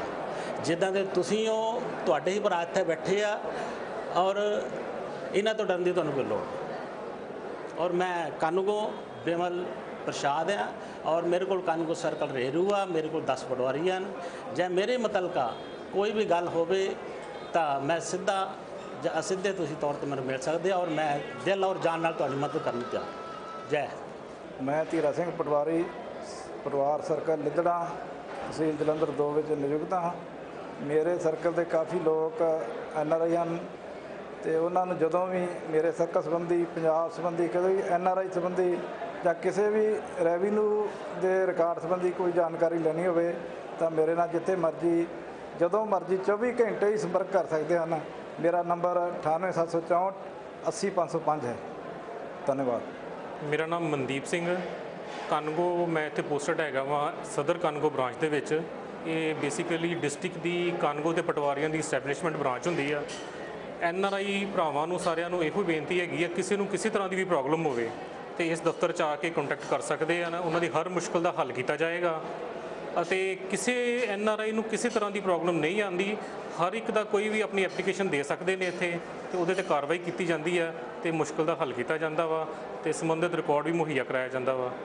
ਤੇ ਮੈਂ ਇੱਕ ਵਾਰੀ ਫਿਰ ਸਾਰੇ NRI ਭਰਾਵਾਂ ਦੇ ਭੈਣਾਂ ਨੂੰ ਬੇਨਤੀ ਕਰਾਂਗਾ ਤੇ ਨਿਡਰ ਹੋ ਕੇ ਇੱਥੇ ਆਉਣ, ਆਪਣੀ ਜ਼ਮੀਨਾਂ ਦੀ ਦੇਖਭਾਲ ਕਰਨ। ਕਿਸੇ ਨੂੰ ਕਿਸੇ ਤਰ੍ਹਾਂ ਦੀ ਪ੍ਰੋਬਲਮ ਨਹੀਂ ਆਉਂਦੀ, ਸਾਰਾ ਰਿਕਾਰਡ ਆਨਲਾਈਨ ਹੋ ਚੁੱਕਾ ਵਾ ਤੇ ਰਹਿੰਦਾ ਰਿਕਾਰਡ ਵੀ ਜਲਦੀ ਆਨਲਾਈਨ ਹੋ ਜਾਏਗਾ। Thank you. ਮੈਂ ਕਮਲਜੀਤ ਸਿੰਘ ਪਟਵਾਰੀ ਦੀ ਰੈਵਨਿਊ ਪਟਵਾਰ ਯੂਨੀਅਨ ਜ਼ਿਲ੍ਹਾ ਜਲੰਧਰ ਦਾ ਜਨਰਲ ਸਕੱਤਰ। ਇਸ ਵੇਲੇ ਮੇਰੀ ਪੋਸਟਿੰਗ ਸਲਾਰਪੁਰ ਲਵਲੀ ਇੰਸਟੀਚਿਊਟ ਦੇ ਲਾਗੇ। ਮੈਂ NRI ਭਰਾਵਾਂ ਨੂੰ ਬੇਨਤੀ ਕਰਦਾ ਤੇ ਫਿਲਮਾਂ ਦੇਖ ਕੇ ਕੋਈ ਇਸ ਤਰ੍ਹਾਂ ਦੇ ਮਨ ਭੋ ਆਪਣੇ ਮਨ 'ਚ ਨਾ ਲਿਆਉਣ। ਬੇਝਿਜਕ ਜਦੋਂ ਮਰਜ਼ੀ ਇੱਥੇ ਆਣ ਕੇ ਆਪਣੀਆਂ ਜ਼ਮੀਨਾਂ ਸੰਬੰਧੀ ਪਟਵਾਰੀ ਪਾਸੋਂ, ਕਾਨੂੰਗੋ ਪਾਸੋਂ, ਤਹਿਸੀਲਦਾਰ ਪਾਸੋਂ ਜਾਣਕਾਰੀ ਲੈ ਸਕਦੇ ਆ। ਕਈ ਪਿੰਡ ਤੇ ਆਪਣੇ ਜਿਹੜੇ ਲਾਈਵ ਹੋ ਗਏ ਆ, ਕਈ ਪਿੰਡ ਜਿਹੜੇ ਵੱਡੇ ਮਹਾਲ ਨੇ ਉਹ ਲਾਈਵ ਨਹੀਂ ਹੋਏ। ਸੋ ਜਿਹੜੇ ਪਿੰਡ ਲਾਈਵ ਹੋਏ ਆ ਉਹ ਤੁਸੀਂ ਉੱਥੇ ਇੰਗਲੈਂਡ ਬੈਠੇ ਵੀ ਆਪਣੇ ਵੈਬਸਾਈਟ ਤੇ ਦੇਖ ਸਕਦੇ ਹੋ। ਤਹਿਸੀਲਦਾਰ ਸਾਹਿਬ ਨੇ ਜਿਸ ਤਰ੍ਹਾਂ ਪਹਿਲੇ ਦੱਸ ਚੁੱਕੇ ਨੇ, ਤੇ ਜਿਹੜੇ ਪਿੰਡ ਲਾਈਵ ਹੋਏ ਆ ਤੁਸੀਂ ਉੱਥੇ ਦੇਖ ਸਕਦੇ ਹੋ। ਉਹਨਾਂ ਦੀ ਜਾਣਕਾਰੀ ਤੁਸੀਂ ਉੱਥੇ ਬੈਠੇ ਆਪਣੀ ਲੈ ਸਕਦੇ ਹੋ। ਜਿਹੜੇ ਨਹੀਂ ਲਾਈਵ ਹੋਏ ਉਹਨਾਂ ਪਿੰਡਾਂ ਦੇ ਸੰਬੰਧੀ ਤੁਸੀਂ ਜਦੋਂ ਵੀ ਆਣ ਕੇ ਇੱਥੇ ਜਾਣਕਾਰੀ ਲੈਣਾ ਚਾਹੁੰਦੇ ਹੋ, ਤੁਸੀਂ ਮੇਰਾ ਨੰਬਰ 9815 14110।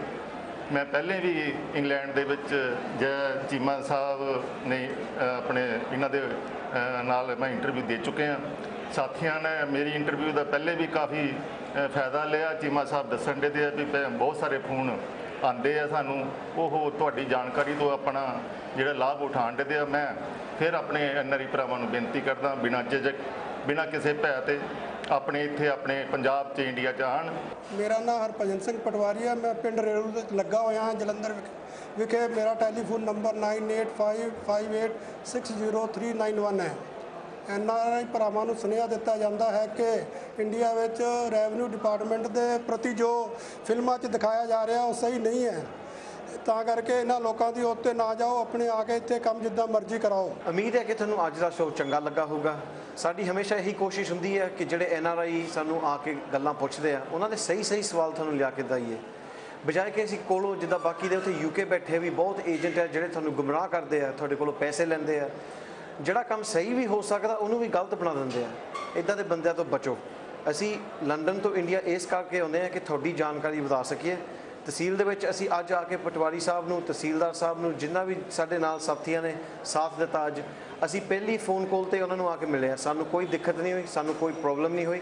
ਇੱਦਾਂ ਹੀ ਤੁਸੀਂ ਵੀ ਇੰਗਲੈਂਡ ਤੋਂ ਆ ਕੇ ਆਪਣੀ ਗੱਲਬਾਤ ਕਰ ਸਕਦੇ ਆ। ਕੋਈ ਵੀ ਤੁਹਾਨੂੰ ਪ੍ਰੋਬਲਮ ਹੋਵੇ ਜ਼ਰੂਰ ਆ ਕੇ ਮਿਲੋ। ਜੇ ਅਸੀਂ ਇਹ ਸਿਸਟਮ ਨੂੰ ਵਰਤਾਂਗੇ ਫਿਰ ਹੀ ਆਪਣਾ ਕੌਨਫੀਡੈਂਸ ਵਧੂਗਾ ਵਾਪਸ ਆਪਣੇ ਬੱਚਿਆਂ ਨੂੰ ਲਿਆਉਣ ਦਾ, ਆਪਣੇ ਇਨਵੈਸਟਮੈਂਟਾਂ ਕਰਨ ਦਾ। ਪੰਜਾਬ ਉੱਦਾਂ ਦਾ ਨਹੀਂ ਜਿੱਦਾਂ ਕਿ ਤੁਹਾਨੂੰ ਕਈ ਫਿਲਮਾਂ ਦੇ ਵਿੱਚ ਦਿਖਾਲਦੇ ਜਾਂ ਜਿੱਦਾਂ ਦੀਆਂ ਗੱਲਾਂ ਬਣੀਆਂ। ਕੁਝ ਲੋਕਾਂ ਨੇ ਬਹੁਤਿਆਂ ਦਾ ਨਾਂ ਖਰਾਬ ਕੀਤਾ ਹੈ। ਇਸ ਹਫ਼ਤੇ ਵਾਸਤੇ ਇਹੀ ਸੀ। ਉਮੀਦ ਹੈ ਕਿ ਤੁਹਾਨੂੰ ਚੰਗਾ ਲੱਗਾ ਹੋਊਗਾ। ਪਲੀਜ਼ ਆਪਣਾ ਫੀਡਬੈਕ ਜ਼ਰੂਰ ਦੇਣਾ ਸਾਡੇ ਈਮੇਲ ਐਡਰੈਸ ਤੇ jagchima@londonresidentials.co.uk, ਟਵਿੱਟਰ @jagchima1, ਜਾਂ ਤੁਸੀਂ ਸਾਨੂੰ ਫੇਸਬੁੱਕ ਤੇ ਵੀ ਸਾਡੇ ਨਾਲ ਸੰਪਰਕ ਕਰ ਸਕਦੇ ਆ। ਅਗਰ ਤੁਸੀਂ ਕਿਸੇ ਵੀ ਸਾਥੀ ਦਾ ਅੱਜ ਦਾ ਕੰਟੈਕਟ ਲੈਣਾ ਚਾਹੁੰਦੇ ਤੁਸੀਂ ਮੇਰੇ ਨਾਲ ਸੰਪਰਕ ਕਰੋ, ਅਸੀਂ ਤੁਹਾਨੂੰ ਜ਼ਰੂਰ ਇਨ ਟੱਚ ਕਰਾਂਗੇ। ਮੇਰੇ ਵੱਲੋਂ ਤੇ ਸਾਡੇ ਸਾਰੇ ਸਾਥੀਆਂ ਵੱਲੋਂ ਹੁਣ ਲਈ ਸਾਰਿਆਂ ਨੂੰ ਸਤਿ ਸ੍ਰੀ ਅਕਾਲ। ਸਾਰਿਆਂ ਨੂੰ ਸਵਾਗਤ ਹੈ, ਜੀ ਆਇਆਂ ਨੂੰ, ਵੈਲਕਮ ਟੂ ਦ ਸ਼ੋ। ਜਿਸ ਤਰ੍ਹਾਂ ਤੁਹਾਨੂੰ ਪਤਾ ਹੈ ਕਿ ਅਸੀਂ ਅੱਜ ਇਮੀਗ੍ਰੇਸ਼ਨ ਦੀ ਗੱਲਾਂ ਨਹੀਂ ਕਰ ਰਹੀਆਂ, ਗੱਲ ਤਾਂ ਅਸੀਂ ਕਰ ਰਹੇ ਸੀ ਪ੍ਰਾਪਰਟੀ ਬਾਰੇ। ਤੁਹਾਨੂੰ ਕਲਿੱਪ ਦਿਖਾ ਲਿਆ ਇੰਟਰਵਿਊ ਜੋ ਕਿ ਤਹਿਸੀਲਦਾਰਾਂ ਦੇ, ਨਾਇਬ ਤਹਿਸੀਲਦਾਰ ਤੇ ਇੱਕ ਕੋਈ ਕੈਂਗੋ ਹੀ ਆ ਸੀ, ਕੈਂਗੋ ਚਲਾਉਂਦਾ। ਮੈਂ ਕੈਂਗੋਆਂ ਦਾ ਵੀ ਤਹਿਸੀਲਦਾਰ ਹੁੰਦਾ ਮਤਲਬ ਪਟਵਾਰੀਆਂ ਨਾਲ। ਥੋੜ੍ਹਾ ਜਿਹਾ ਸਾਨੂੰ ਡਿਸਕ੍ਰਾਈਬ ਕਰੋ ਕਿ ਕੀ ਸੀਗਾ, ਤੁਸੀਂ ਕੀ ਕਰਕੇ ਆਏ ਉੱਥੇ, ਕੀ ਇਹ ਜਿਹੜਾ ਭਾਈਚਾਰਾ ਸੀ, ਇਹ ਜਿਨ੍ਹਾਂ ਨੂੰ ਇਹ ਰੈਵਨਿਊ ਆਫਿਸਰ ਅਫੀਸ਼ੀਅਲ ਟਾਈਟਲ ਹੈ ਇਹਨਾਂ ਦਾ। ਵੈਸੇ ਇਹ ਜੋ ਵੀ ਲੈਂਡ ਰਜਿਸਟਰੀ ਦਾ ਕੰਮ ਹੁੰਦਾ ਸਾਰਾ ਇਹਨਾਂ ਦੇ ਥਰੂ ਹੁੰਦਾ, ਕਿਸੇ ਤਰ੍ਹਾਂ ਦਾ ਵੀ ਹੋਵੇ ਜ਼ਮੀਨਾਂ ਦੇ ਕੰਮ। ਇਹ ਤਹਿਸੀਲ ਦੇ ਵਿੱਚ ਬਹਿੰਦੇ ਹੁੰਦੇ ਆ।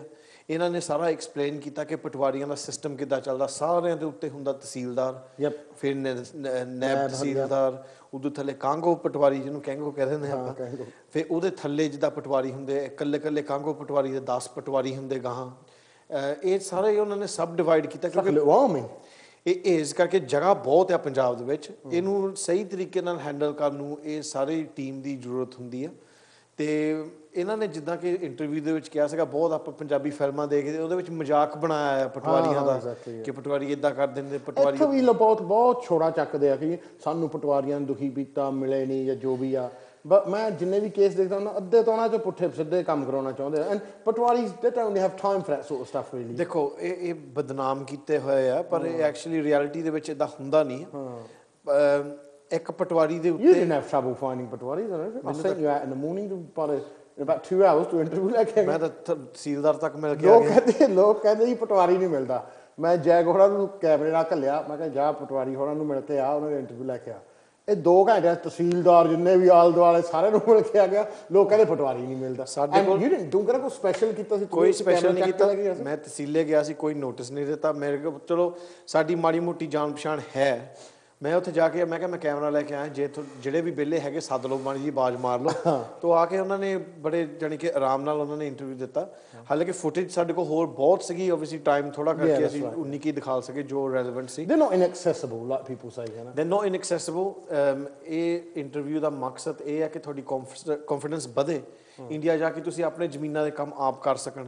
ਇੱਕ ਬਹੁਤ ਜ਼ਰੂਰੀ ਚੀਜ਼ ਇਹਦੇ ਵਿੱਚੋਂ ਸਿੱਖਿਆ ਆ ਕਿ ਜਦੋਂ ਤੁਸੀਂ ਤੀਏ ਬੰਦੇ ਨੂੰ ਵਿੱਚ ਪਾਉਂਦੇ ਆ ਨਾ ਬਿਨਾਂ ਮਤਲਬ ਤੋਂ, ਉਹ ਜਿਹੜਾ ਸਹੀ ਕੰਮ ਹੈ ਨਾ ਉਹ ਵੀ ਗਲਤ ਹੋ ਜਾਂਦਾ। ਬਿਲਕੁਲ, ਕਿਉਂ ਕੋਈ ਨਾ ਕੋਈ ਰਗੜਾ ਚਾੜ ਹੀ ਦਿੰਦਾ। ਤੇ ਇਹਨਾਂ ਨੂੰ ਤੁਸੀਂ ਹੁਣ ਡਾਇਰੈਕਟਲੀ ਕੰਟੈਕਟ ਕਰ ਸਕਦੇ ਆ, ਤੁਸੀਂ ਵੈਬਸਾਈਟਾਂ ਤੋਂ ਇਹਨਾਂ ਦਾ ਡਿਟੇਲ ਵੀ ਲੈ ਸਕਦੇ ਸਿੱਧੀ ਗੱਲਬਾਤ ਕਰਨ ਨੂੰ।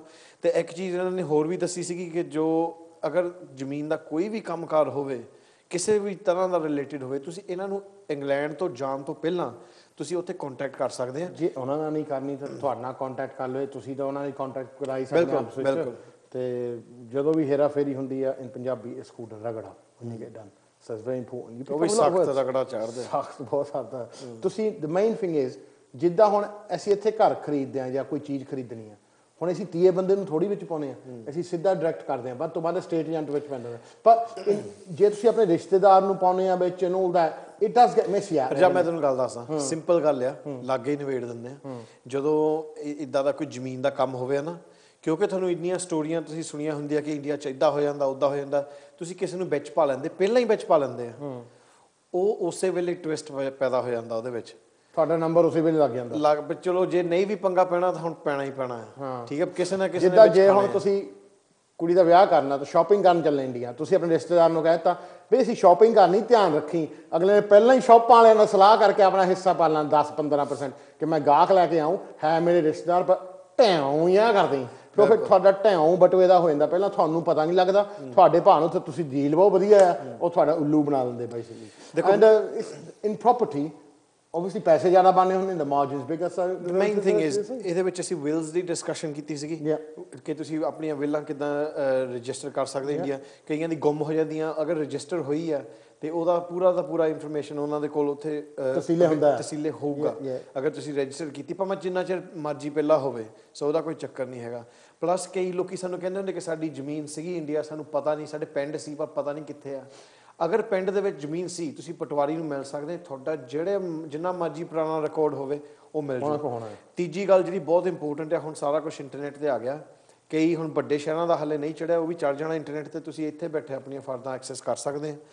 ਤੇ ਕੋਈ ਵੀ ਜ਼ਮੀਨਾਂ ਦਾ ਕੰਮਕਾਰ ਹੋਵੇ।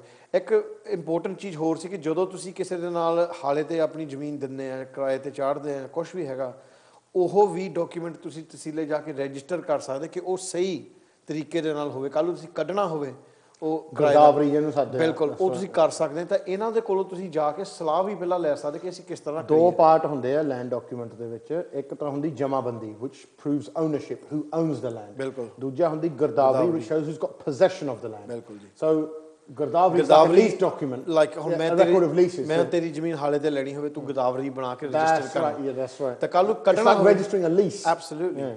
ਉਹ ਇਦਾਂ ਨਹੀਂ ਕਿ ਹਾਂ ਚੱਲ ਤੂੰ ਲੈ ਲਾ ਦੇਈ ਨਹੀਂ ਕਰਾਇਆ, ਉਹ ਤਾਂ ਫਿਰ ਕਹਿ ਸਕਦਾ ਕਿ ਮੈਨੂੰ ਇਹਨੇ ਵੇਚਤੀ ਸੀਗੀ, ਜਾਂ ਕੋਈ ਵੀ ਐਗਰੀਮੈਂਟ ਬਣਾ ਸਕਦਾ।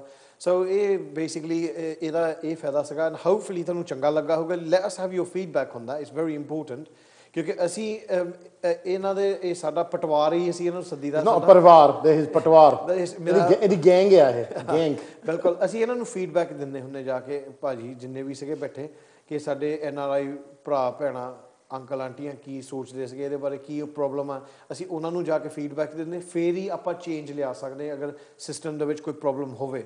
ਪਰ ਸਿਸਟਮ ਨੂੰ ਤੁਸੀਂ ਸਹੀ ਤਰੀਕੇ ਨਾਲ ਵਰਤੋਗੇ ਕੋਈ ਪ੍ਰੋਬਲਮ ਨਹੀਂ ਹੈਗੀ। ਦੇਖੋ ਸਾਡੇ ਕੋਲ ਤੁਸੀਂ ਥੋੜ੍ਹੇ ਦੱਸੋਗੇ ਤਾਂ ਸਾਰੇ ਸੀਗਾ ਹਾਂ ਤੁਹਾਡੇ ਫੀਡਬੈਕ ਦੇ ਸਕਦੇ ਹਾਂ। ਬਿਲਕੁਲ ਜੀ, ਹਾਂ ਤੇ ਸਿੱਧੀ ਜੀ ਗੱਲ ਆ। ਇੱਕ ਜ਼ਰੂਰ ਫੀਡਬੈਕ ਮਿਲਦੀ ਹੈ ਲੋਕਾਂ ਤੋਂ ਕਿ ਜੇ ਅਸੀਂ ਜ਼ਮੀਨ ਵੇਚਣੀ ਆਪਣੀ ਭਾਵੇਂ ਇੰਡੀਆ 'ਚ ਆ ਜਾਂ ਜ਼ਮੀਨ ਖਰੀਦਣੀ ਆ ਤਾਂ ਉਹਦੇ ਲਈ ਕੋਈ ਸਹੀ ਹੱਲ ਢੰਗ ਜਾਂ ਜ਼ਰੀਆ ਕੋਈ ਸਾਧਨ ਨਹੀਂ ਬਣਿਆ। ਉਹਦੇ ਬਾਰੇ ਕੀ ਕੁਛ ਸੋਚਿਆ ਤੁਸੀਂ? ਪੰਜਾਬ ਜਿੱਦਾਂ ਕਿ ਤੈਨੂੰ ਪਤਾ ਹੈ ਅਸੀਂ ਇੱਕ ਬਹੁਤ ਜ਼ਰੂਰੀ ਗੱਲ ਅੱਜ ਇਹ ਸ਼ੇਅਰ ਕਰਨ ਜਾ ਰਹੇ ਹਾਂ ਕਿਉਂਕਿ ਸਾਨੂੰ ਪਬਲਿਕ ਦੀ ਸਪੋਰਟ ਦੀ ਵੀ ਲੋੜ ਆ, ਇੰਟਰੈਕਸ਼ਨ ਦੀ ਵੀ ਜ਼ਰੂਰਤ ਹੈ ਇਹਦੇ ਵਿੱਚ। ਅਸੀਂ ਕਈ ਸਾਲਾਂ ਤੋਂ ਇੰਡੀਆ ਦੇ ਵਿੱਚ ਪ੍ਰੋਪਰਟੀ ਦਾ ਕੰਮ ਕਰ ਰਹੇ ਹਾਂ ਜਿਹਦੇ ਵਿੱਚ ਪ੍ਰੋਪਰਟੀਆਂ ਬਕਾਈ ਦੀਆਂ ਵੀ ਹੈਗੀਆਂ, ਜਿਹੜੇ ਲੋਕ ਖਰੀਦਣੇ ਚਾਹੁੰਦੇ ਨਵੇਂ ਪਲੋਟ ਅਪਾਰਟਮੈਂਟਸ ਵਗੈਰਾ ਉਹ ਵੀ ਅਸੀਂ ਉਹਨਾਂ ਨੂੰ ਦਵਾਈਦੇ ਹਾਂ। ਬਟ ਸਾਡੇ ਇੱਕ ਬਹੁਤ ਵੱਡਾ ਇਸ਼ੂ ਸੀ, ਇੱਕ ਸੀਗਾ ਕਿ ਵੋਲਿਊਮ, ਸਾਡੇ ਕੋਲ ਵੋਲਿਊਮ ਬਹੁਤ ਜ਼ਿਆਦਾ ਆ ਰਹੀ ਸੀਗੀ, ਸਾਡੇ ਕੋਲ ਹੈਂਡਲ ਨਹੀਂ ਸੀ ਹੋ ਰਹੀ। ਸੋ ਕਈ ਬੰਦੇ ਬਹੁਤ ਹੀ ਚਿਰ ਵੇਟ ਕਰਦੇ ਸੀ, ਅਸੀਂ ਉਹਨਾਂ ਤੱਕ ਪਹੁੰਚੇ ਵੀ ਨਹੀਂ ਹਾਲੇ ਤੱਕ। ਦੂਜੀ ਗੱਲ ਸੀਗੀ ਕਿ ਕਈ ਵਾਰੀ ਸਾਨੂੰ ਫੋਨ ਆ ਜਾਣਾ ਕਿ ਹਾਂ ਵੀ ਸਾਡਾ ਗੁਰਦਾਸਪੁਰ ਪਲੋਟ ਹੈ ਤੁਸੀਂ ਆ ਕੇ ਦੇਖ ਜਾਓ ਵੇਚਣਾ ਹੈ, ਕਿਸੇ ਨੇ ਸਾਨੂੰ ਅੰਮ੍ਰਿਤਸਰੋਂ ਕਰਤਾ, ਕਿਸੇ ਨੇ ਸਾਨੂੰ ਕਿਸੇ ਹੋਰ ਪਾਸਿਓਂ ਕਰਤਾ, ਬਠਿੰਡਿਓਂ ਕਰਤਾ। ਸਾਡਾ ਬੇਸ ਹੈਗਾ ਜਲੰਧਰ, ਅਸੀਂ ਪੰਜਾਬ ਦਾ ਪੂਰਾ ਰੀਜਨ, ਪੰਜਾਬ ਬਹੁਤ ਵੱਡਾ ਹੈ, ਸਾਡੇ ਕੋਲ ਉਹ ਕਵਰ ਨਹੀਂ ਸੀ ਹੁੰਦਾ ਅਤੇ ਕਵਰ ਹੁੰਦਾ ਵੀ ਸੀ ਤਾਂ ਸਾਡੇ ਕੋਲ ਸਹੀ ਐਕਸਪੋਜ਼ਰ ਨਹੀਂ ਸੀ ਦੇ ਸਕਦੇ ਐਜ਼ ਅ ਏਜੰਟ। ਸੋ ਅਸੀਂ ਕਈ ਹੁਣ ਸਾਨੂੰ 2 ਸਾਲ ਹੀ ਨੇਲੀ ਹੋ ਚੱਲੇ ਇੱਕ ਸਿਸਟਮ ਬਣਾਉਂਦਿਆਂ ਨੂੰ, ਸਿਸਟਮ ਹੁਣ ਨੇਲੀ ਕੰਪਲੀਟ ਹੋ ਚੱਲਿਆ।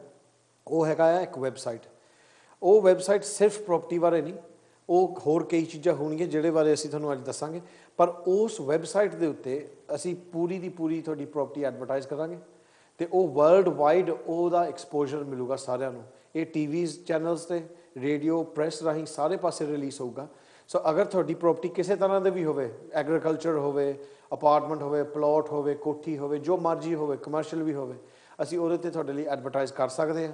ਬਾਇਰਸ ਆਉਣਗੇ, ਉਹਨਾਂ ਨੂੰ ਵੈਟ ਕਰਕੇ ਤੁਹਾਨੂੰ ਬਾਇਰਸ ਦੇ ਡੀਟੇਲ ਮਿਲਣੇ ਆ। ਦੁਨੀਆ ਦੇ ਵਿੱਚ ਜਿੱਥੇ ਮਰਜ਼ੀ ਉਹ ਬੈਠੇ ਹੋਣ, ਤੁਹਾਡੀ ਪ੍ਰੋਪਰਟੀ ਦੇ ਵਿਕਣ ਦੇ ਚਾਂਸ ਜ਼ਿਆਦਾ ਆ। ਜਿੰਨਾ ਚਿਰ ਵਿਕਦੀ ਨਹੀਂ ਉਹ ਉਨਾ ਚਿਰ ਉਹ ਵੈਬਸਾਈਟ ਦੇ ਉੱਤੇ ਰਹੂਗੀ। ਦੂਜੀ ਗੱਲ ਅਸੀਂ ਦੇਖੀ ਸੀ, ਸਾਡੇ ਨਾਲ NRIਆਂ ਦਾ ਬਹੁਤ ਸਾਡੇ ਨਾਲ ਗੱਲਬਾਤਾਂ ਹੁੰਦੀਆਂ ਰਹਿੰਦੀਆਂ ਅਤੇ ਸਾਡੇ ਇੰਡੀਆ ਦੇ ਵਿੱਚ ਵੀ ਜਿੱਦਾਂ ਕਿ ਤੁਹਾਨੂੰ ਪਤਾ ਕਿ ਲਿੰਕ ਕਈ ਸਾਲਾਂ ਤੋਂ ਬਹੁਤ ਸਾਰੇ ਬਣੇ ਆ। ਬਹੁਤ ਲੋਕਾਂ ਨੂੰ ਇੰਡੀਆ ਜਾ ਕੇ ਪ੍ਰੋਬਲਮ ਹੁੰਦੀ ਹੈ ਕਿ ਉਹ ਜਿੱਦਾਂ ਤੁਸੀਂ ਦੱਸਿਆ ਕਿ ਅਗਰ ਸ਼ੋਪਿੰਗ ਕਰਨ ਜਾਣਾ ਵਿਆਹ ਦੀ, ਉਹਨਾਂ ਨੇ ਆਪਣੇ ਰਿਸ਼ਤੇਦਾਰ ਨੂੰ ਕਹਿ ਦੇਣਾ, ਰਿਸ਼ਤੇਦਾਰ ਨੇ ਜਿੰਨੇ ਕੁ ਉਹਨਾਂ ਨੂੰ ਪਤਾ ਆ ਉੱਥੇ ਕੀ ਲਿਜਾਣਾ ਉਹਨਾਂ ਨੂੰ। ਹੋ ਸਕਦਾ ਕਿ ਸਹੀ ਦੁਕਾਨਾਂ ਤੱਕ ਤਾਂ ਉਹ ਪਹੁੰਚਣ ਵੀ ਨਾ, ਠੀਕ ਹੈ ਨਾ, ਨਾਲੇ ਟਾਈਮ ਵੀ NRIਆਂ ਕੋਲ ਉਨਾ ਹੀ ਹੁੰਦਾ। ਜੇ ਇਹਨੂੰ ਰੈਣਿਕ ਬਾਜ਼ਾਰ ਬਾਰੇ ਪਤਾ ਹੁਣ ਤੁਹਾਨੂੰ ਰੈਣਿਕ ਬਾਜ਼ਾਰ ਹੀ ਲੈ ਕੇ ਜਾਣਾ। ਬਿਲਕੁਲ, ਨਾਲੇ ਆਪਣੇ ਇਲਾਕੇ 'ਚੋਂ ਬਾਹਰ ਤਾਂ ਕੋਈ ਘੱਟ ਹੀ ਜਾਂਦਾ ਹੈ, ਠੀਕ ਹੈ ਨਾ, ਨਾਲੇ ਇਲਾਕੇ ਤੋਂ ਬਾਹਰ ਜਾਣਾ ਚਾਹੀਦਾ, ਦੇਖਣਾ ਚਾਹੀਦਾ। ਪੰਜਾਬ ਬਹੁਤ ਵੱਡਾ ਹੈ, ਛੋਟਾ ਜਿਹਾ ਨਹੀਂ ਹੈਗਾ। ਮੈਂ ਤਾਂ ਆਪ ਹੈਰਾਨ ਹੋ ਜਾਂਦਾ ਜਦੋਂ ਮੈਂ ਕੋਈ ਨਵਾਂ ਜਗ੍ਹਾ ਪੰਜਾਬ 'ਚ ਜਾਂਦਾ ਕਿ ਯਾਰ ਆ ਵੀ ਇੱਥੇ ਚੀਜ਼ ਹੈਗੀ ਆ, ਮੈਨੂੰ ਤਾਂ ਆਪ ਨੂੰ ਨਹੀਂ ਸੀ ਪਤਾ ਪਹਿਲਾਂ, ਮੈਂ ਆਪ ਘੁੰਮ ਫਿਰ ਕੇ ਸਾਰੀ ਚੀਜ਼ ਦੇਖੀ ਹੈ। ਸੋ ਅਸੀਂ ਹੁਣ ਇੱਕ NRIਆਂ ਵਾਸਤੇ ਹੱਬ ਬਣਾਇਆ ਜੋ ਬਣ ਰਿਹਾ ਹੈ, ਅਸੀਂ ਹਾਲੇ ਪਬਲਿਸ਼ ਨਹੀਂ ਕੀਤਾ, ਬਹੁਤ ਜਲਦੀ ਹੀ ਪਬਲਿਸ਼ ਕਰਾਂਗੇ ਮਹੀਨੇ ਦੇ ਵਿੱਚ, ਜਿਹਦਾ ਵੈਬਸਾਈਟ ਐਡਰੈਸ ਹੋਊਗਾ www.nribase.com।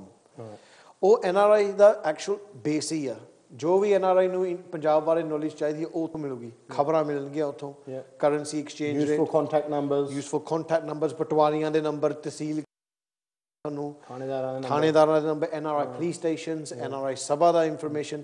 It's going to be a mutual website. ਕਿਸੇ ਦੀ ਸਾਈਡ ਨਹੀਂ ਲੈਣੀ ਅਸੀਂ ਕਿ ਕਿਸੇ ਸਾਨੂੰ ਪੈਸਾ ਦੇ ਕੇ ਸਾਡੀ ਖਬਰ ਲਾ ਦਿਓ, ਵਧੀਆ ਜੀ, ਇੱਦਾਂ ਦਾ ਕੁਛ ਨਹੀਂ। ਜੋ ਅਖਬਾਰਾਂ ਵਾਲੇ ਹੈਗੇ ਸਾਡੇ ਮਿੱਤਰ, ਉਹ ਜੋ ਰਿਐਲਿਟੀ ਦੇ ਵਿੱਚ ਇੰਡੀਆ 'ਚ ਹੋ ਰਿਹਾ ਪੰਜਾਬ ਦੇ ਵਿੱਚ ਉਹੀ ਹੋਊਗਾ। ਖਾਸ ਕਰਕੇ ਇਹਦੇ ਵਿੱਚ ਜਿੱਦਾਂ ਤੁਹਾਨੂੰ ਦੱਸਿਆ ਕਿ ਕਿਸੇ ਨੇ ਇੰਡੀਆ ਫਰਜ਼ ਕਰੋ ਜਾਣਾ ਆਪਣੀ ਅੱਖਾਂ ਦੀ ਟ੍ਰੀਟਮੈਂਟ ਕਰਨ, ਵਧੀਆ ਹੌਸਪੀਟਲ ਕਿਹੜਾ ਆ ਉਹ ਸਾਰਾ ਇਨਫੋਰਮੇਸ਼ਨ ਉੱਥੇ ਮਿਲੂਗਾ। ਸ਼ੋਪਿੰਗ ਕਿੱਥੇ ਵਿਆਹ ਦੀ ਕਰਨੀ ਉਹ ਇਨਫੋਰਮੇਸ਼ਨ ਮਿਲੂਗਾ।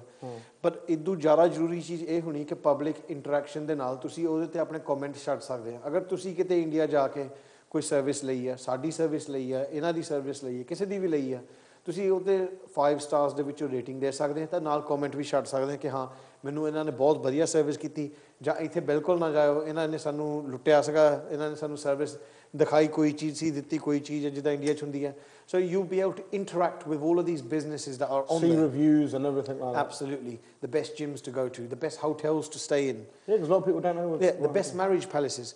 So if you are business owners in Punjab, ਅਗਰ ਤੁਹਾਡਾ ਕੋਈ ਆਪਣਾ ਬਿਜ਼ਨਸ ਹੈ ਪੰਜਾਬ ਦੇ ਵਿੱਚ, ਕਿਉਂਕਿ ਸਾਨੂੰ ਪਤਾ ਕਿ ਆਹ ਚੈਨਲ ਕੰਟਰੀ ਦੇ ਵਿੱਚ ਇਹ ਸਾਨੂੰ ਦੇਖਦੇ ਹੁੰਦੇ ਆ ਸਾਡੇ ਨਾਲ ਤੁਸੀਂ ਹਰਜਾਬ ਦੇ ਨਾਲ ਕੰਟੈਕਟ ਕਰ ਸਕਦੇ ਅਸੀਂ ਤੁਹਾਨੂੰ ਇਨਫੋਰਮੇਸ਼ਨ ਦੇਈ ਜਾਵਾਂਗੇ ਕਿ ਕਿੱਦਾਂ ਤੁਸੀਂ ਆਪਣਾ ਉੱਤੇ ਲਿਸਟ ਕਰ ਸਕਦੇ ਆ ਜੈਨੂਇਨ ਬਿਜ਼ਨੈਸਿਸ ਅਸੀਂ ਇਹ ਵੀ ਚੈੱਕ ਕਰਾਂਗੇ ਜੈਨੂਇਨ ਹੋਊਗਾ ਸਾਰਾ ਕੁਝ ਦਿਸ ਇਜ਼ ਜੋ ਅਸੀਂ ਇਹ ਵੈਬਸਾਈਟ ਖੋਲ੍ਹਣ ਲੱਗੇ ਆ ਇਹ ਤੁਹਾਡੇ ਫਾਇਦੇ ਲਈ ਖੋਲ੍ਹਣ ਲੱਗੇ ਆ ਤਾਂ ਕਿ ਤੁਹਾਨੂੰ ਇੱਕ ਜਗ੍ਹਾ 'ਚ ਸਾਰੀ ਇਨਫੋਰਮੇਸ਼ਨ ਮਿਲ ਜਾਵੇ ਈਵਨ ਇੱਥੇ ਤੱਕ ਕਿ ਲੇਟੈਸਟ ਨਿਊਜ਼ ਖਬਰਾਂ ਚਲੋ ਨਿਊਜ਼ ਵਾਲੀ ਵੈਬਸਾਈਟਾਂ ਤਾਂ ਬਹੁਤ ਆ ਬਟ ਲੇਟੈਸਟ ਇਮੀਗ੍ਰੇਸ਼ਨ ਖਬਰਾਂ ਲੇਟੈਸਟ ਕਰੰਸੀ ਵਾਲੀ ਖਬਰਾਂ ਫਾਈਨੈਂਸ ਖਬਰਾਂ not just for Punjab but eventually all of India and properties for sale properties ਜਿ even ਤੁਹਾਡੇ ਪੰਜਾਬ ਵਾਲੇ ਵੀ ਆ ਉਹ ਵੀ ਇੰਟਰੈਕਟ ਕਰ ਸਕਦੇ ਜੇ ਇੱਥੇ ਕੋਈ ਪ੍ਰਾਪਰਟੀ ਖਰੀਦਣੀ ਆ ਜਾਂ ਇੱਥੇ ਉਹਨਾਂ ਨੇ ਕੁਝ ਕਰਨਾ ਆ ਐਂਡ ਇੱਥੇ ਦੇ ਕਾਨੂੰਨਾਂ ਬਾਰੇ ਪਤਾ ਕਰਨਾ ਚਾਹੁੰਦੇ it's going to become an interactive hub It is definitely going to be an interactive hub ਅੱਜ ਤੱਕ ਕਿਸੇ ਨੇ ਵੀ ਇਸ ਲੈਵਲ ਤੱਕ ਕੁਝ ਕੀਤਾ ਨਹੀਂ ਹੈਗਾ ਬਹੁਤ ਲੋਕਾਂ ਨੇ ਕੋਸ਼ਿਸ਼ ਕੀਤੀ ਹੈ ਬਟ ਉਹਦੇ ਵਿੱਚ ਰਿਸਰਚ ਕੋਈ ਕੀਤੀ ਨਹੀਂ ਹੈਗੀ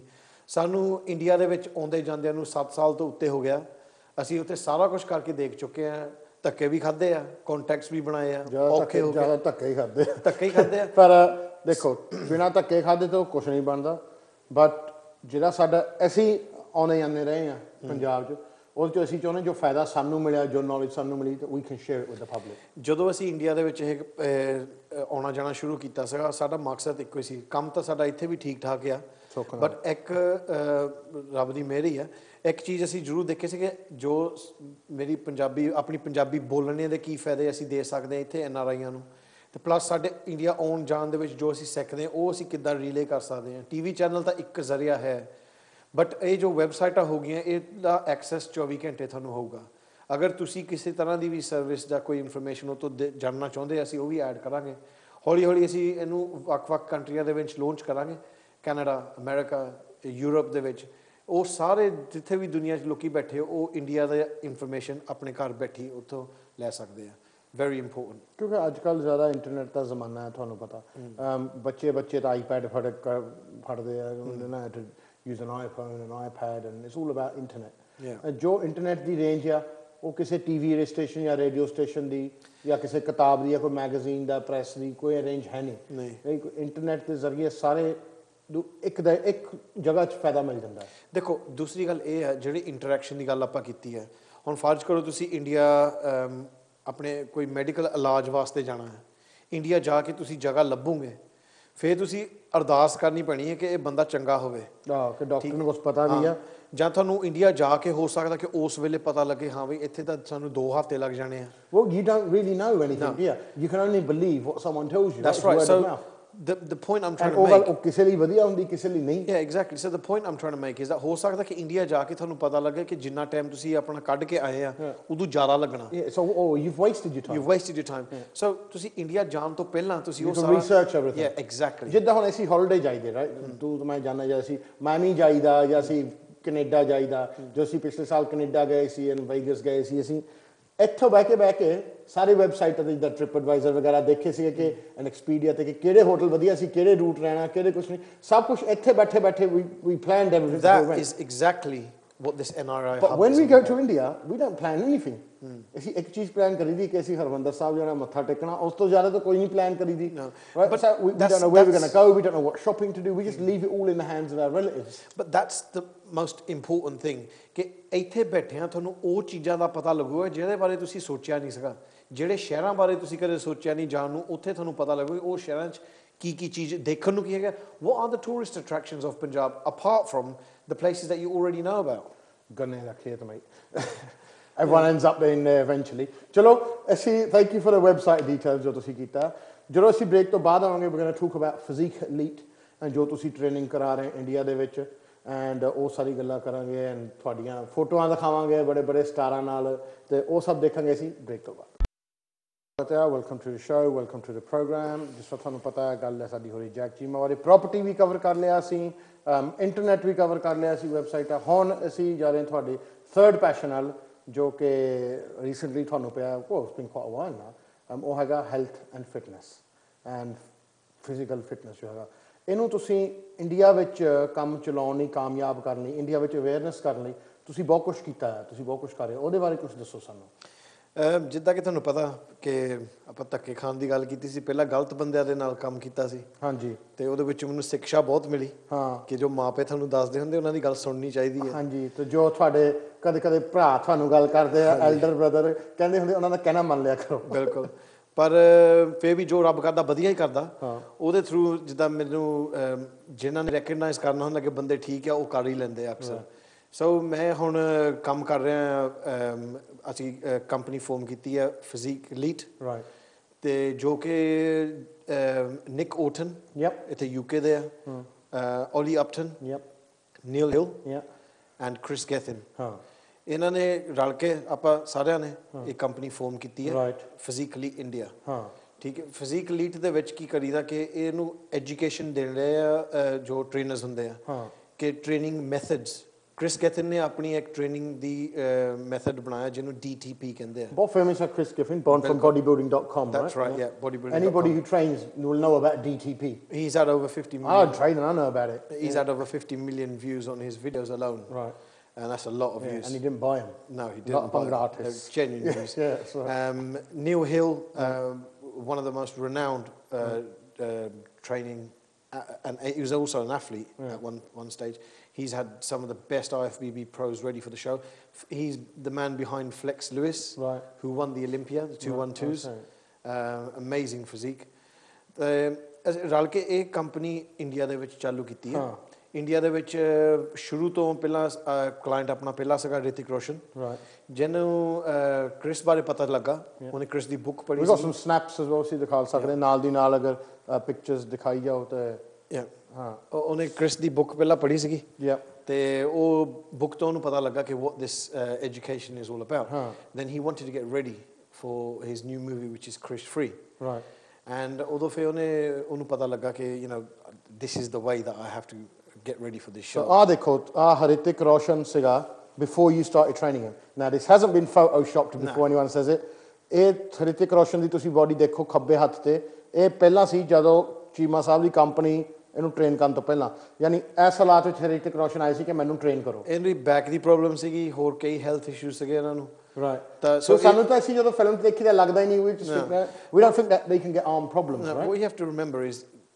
the training is not just about physically taking them into the gym and training it's about preparing them mentally making sure they have the right diet the right frame of mind the physique elite trainers are the best in the world and I'm not just saying it the results these guys are the best in the world who train them the results speak for themselves talk is cheap the results is what talks and that is why Physique Elite is now the most talked about company in India every single celebrity anybody who's anybody wants to be trained by John Abraham nu vi tusi train kar rahe hain I think we can say a couple of photos of you and John there's Ritik Roshan again that's Chris Geffin jo tusi Mumbai gaye sige Ritik Roshan nu train karde si we're currently we're training John Abraham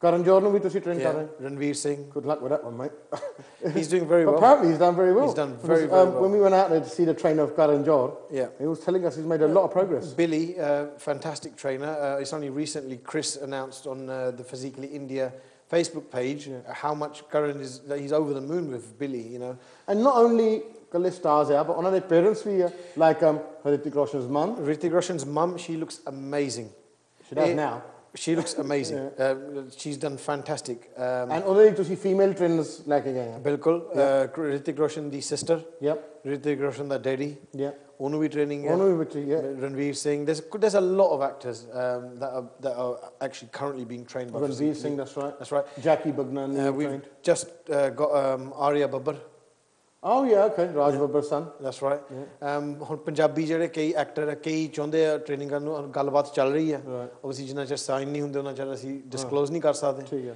ਕਈ singer ਵੀ ਹੈਗੇ ਜਿਹੜੇ ਪੰਜਾਬ ਦੇ ਕਈ famous ਜਿਹੜੀ ਹਾਲੇ ਪਤਾ ਕਰ ਰਹੇ ਸਭ ਦੇ ਨਾਲ ਗੱਲਬਾਤ ਕਰ ਸਕਦੇ ਆ but most important thing is that ਕਿ ਇਹ ਜਿਹੜੇ ਰੋਲ ਮਾਡਲਸ ਆ ਇਹਨਾਂ ਨਾਲ ਦੇਖ ਕੇ ਆਪਣੇ ਬੰਦੇ ਚਾਹੁੰਦੇ ਕਿ ਅਸੀਂ ਵੀ ਇਹਨਾਂ ਵਾਂਗਰ ਲੱਗੀਏ that's right ਸੋ ਬਜਾਏ ਕਿ ਆਪਾਂ ਨਸ਼ਿਆਂ ਨੂੰ ਪ੍ਰਮੋਟ ਕਰਦੇ ਹਾਂ ਵੀ ਭੰਗੜੇ ਦੇ ਗਾਣੇ ਵਿੱਚ ਦਾਰੂ ਦੀ ਬੋਤਲ ਖਿੱਚ ਲਈ ਕੁੱਕੜ ਖਾ ਲਿਆ that's the wrong image but when you see these guys when they've got a good body they look good on screen people want to follow that they want to look good they want to be that they want to be like that I don't even look like Ritik Roshan before photo let alone afterwards well and these have all been put up by him on apne Facebook te layan on his Twitter he's tweeted it that's not something that's made up well look the thing is something at the moment we're showing you photos So people are saying, yeah, this is Photoshop. There's no way. It's funny, really, because people say now that he never looked like that, but these people have never met him. And they've never seen him, They've apart never from when he's in the film. That's right. So I don't know how they can Well, come he probably is Photoshopped. That's right. But that's fair play. That's their opinion, and everyone's entitled to an opinion. But all of this has been filmed, and soon it will be aired in a documentary. In a documentary. So none of this is going to be a lie. You know, you'll be able to see that this is all genuine. And to see course we kara rahe hain to train trainers up, right? This is the most important thing. A lot of people can't afford to have, like, Chris Geffin train them, yeah? Chris Geffin train them, because he's not cheap. Yeah. You get what you pay for. Hence, as you can see, Hrithik Roshan has the best physique in Bollywood at the moment, by miles, without a doubt. But what Nick, Chris, Ollie, Neil, and the whole team have put together is courses for India. Now, these courses are to educate trainers who already train people. They can become physically qualified trainers. So they can pass on this knowledge to people who maybe can't afford Chris Geffin or Neil Hill or any of the In fact, master it's a trainers. good business for somebody to start. When मैं कहूँ कि मैं personal trainer बनना है, you can go onto one of these courses and become accredited and then start your own business. Well, yes, you can. The thing is, you In a can't way, you're just sort of creating employment. Yeah, you can't just join, go on a course. Physically are very particular on who they allow. Right. Like the brand, it's not just you join the brand. It's not a £200 ESOL course, No, mate. no, it's Yeah, not. sorry, I got lost. So, you know, you have to pass. They genuinely want to see that you are capable, you're able to do this. And if you're really good, one day you might become a master trainer. So you can train sort of other trainers. But you learn the knowledge, then you're able to pass it on to your clients. So if you're a trainer in India and you want to be ahead of your competition, you want to get results for your clients, you want to basically pass this knowledge on, Physique Elite is the place to be. These courses in Punjab, first course is going to be on the 31st in Chandigarh. Right. Then there's going to be a course in Delhi, Bangalore, Mumbai, and there's a couple of other venues as well. So the whole of India is covered. You can get to a Physique Elite course. They're starting end of this month. There are still places available. Just confirmed today that, you know, there's a lot of stars that are promoting this because they believe in it. Hrithik Roshan's a strong believer of this. Promoting this. John Abraham is. Abraham's. There's an IFBB Pro which has just been confirmed today, Vrinder Kumar. He's also supporting this. He wants people to go on this to learn the basics, learn the professional way of training. So, you know, it's a really good thing.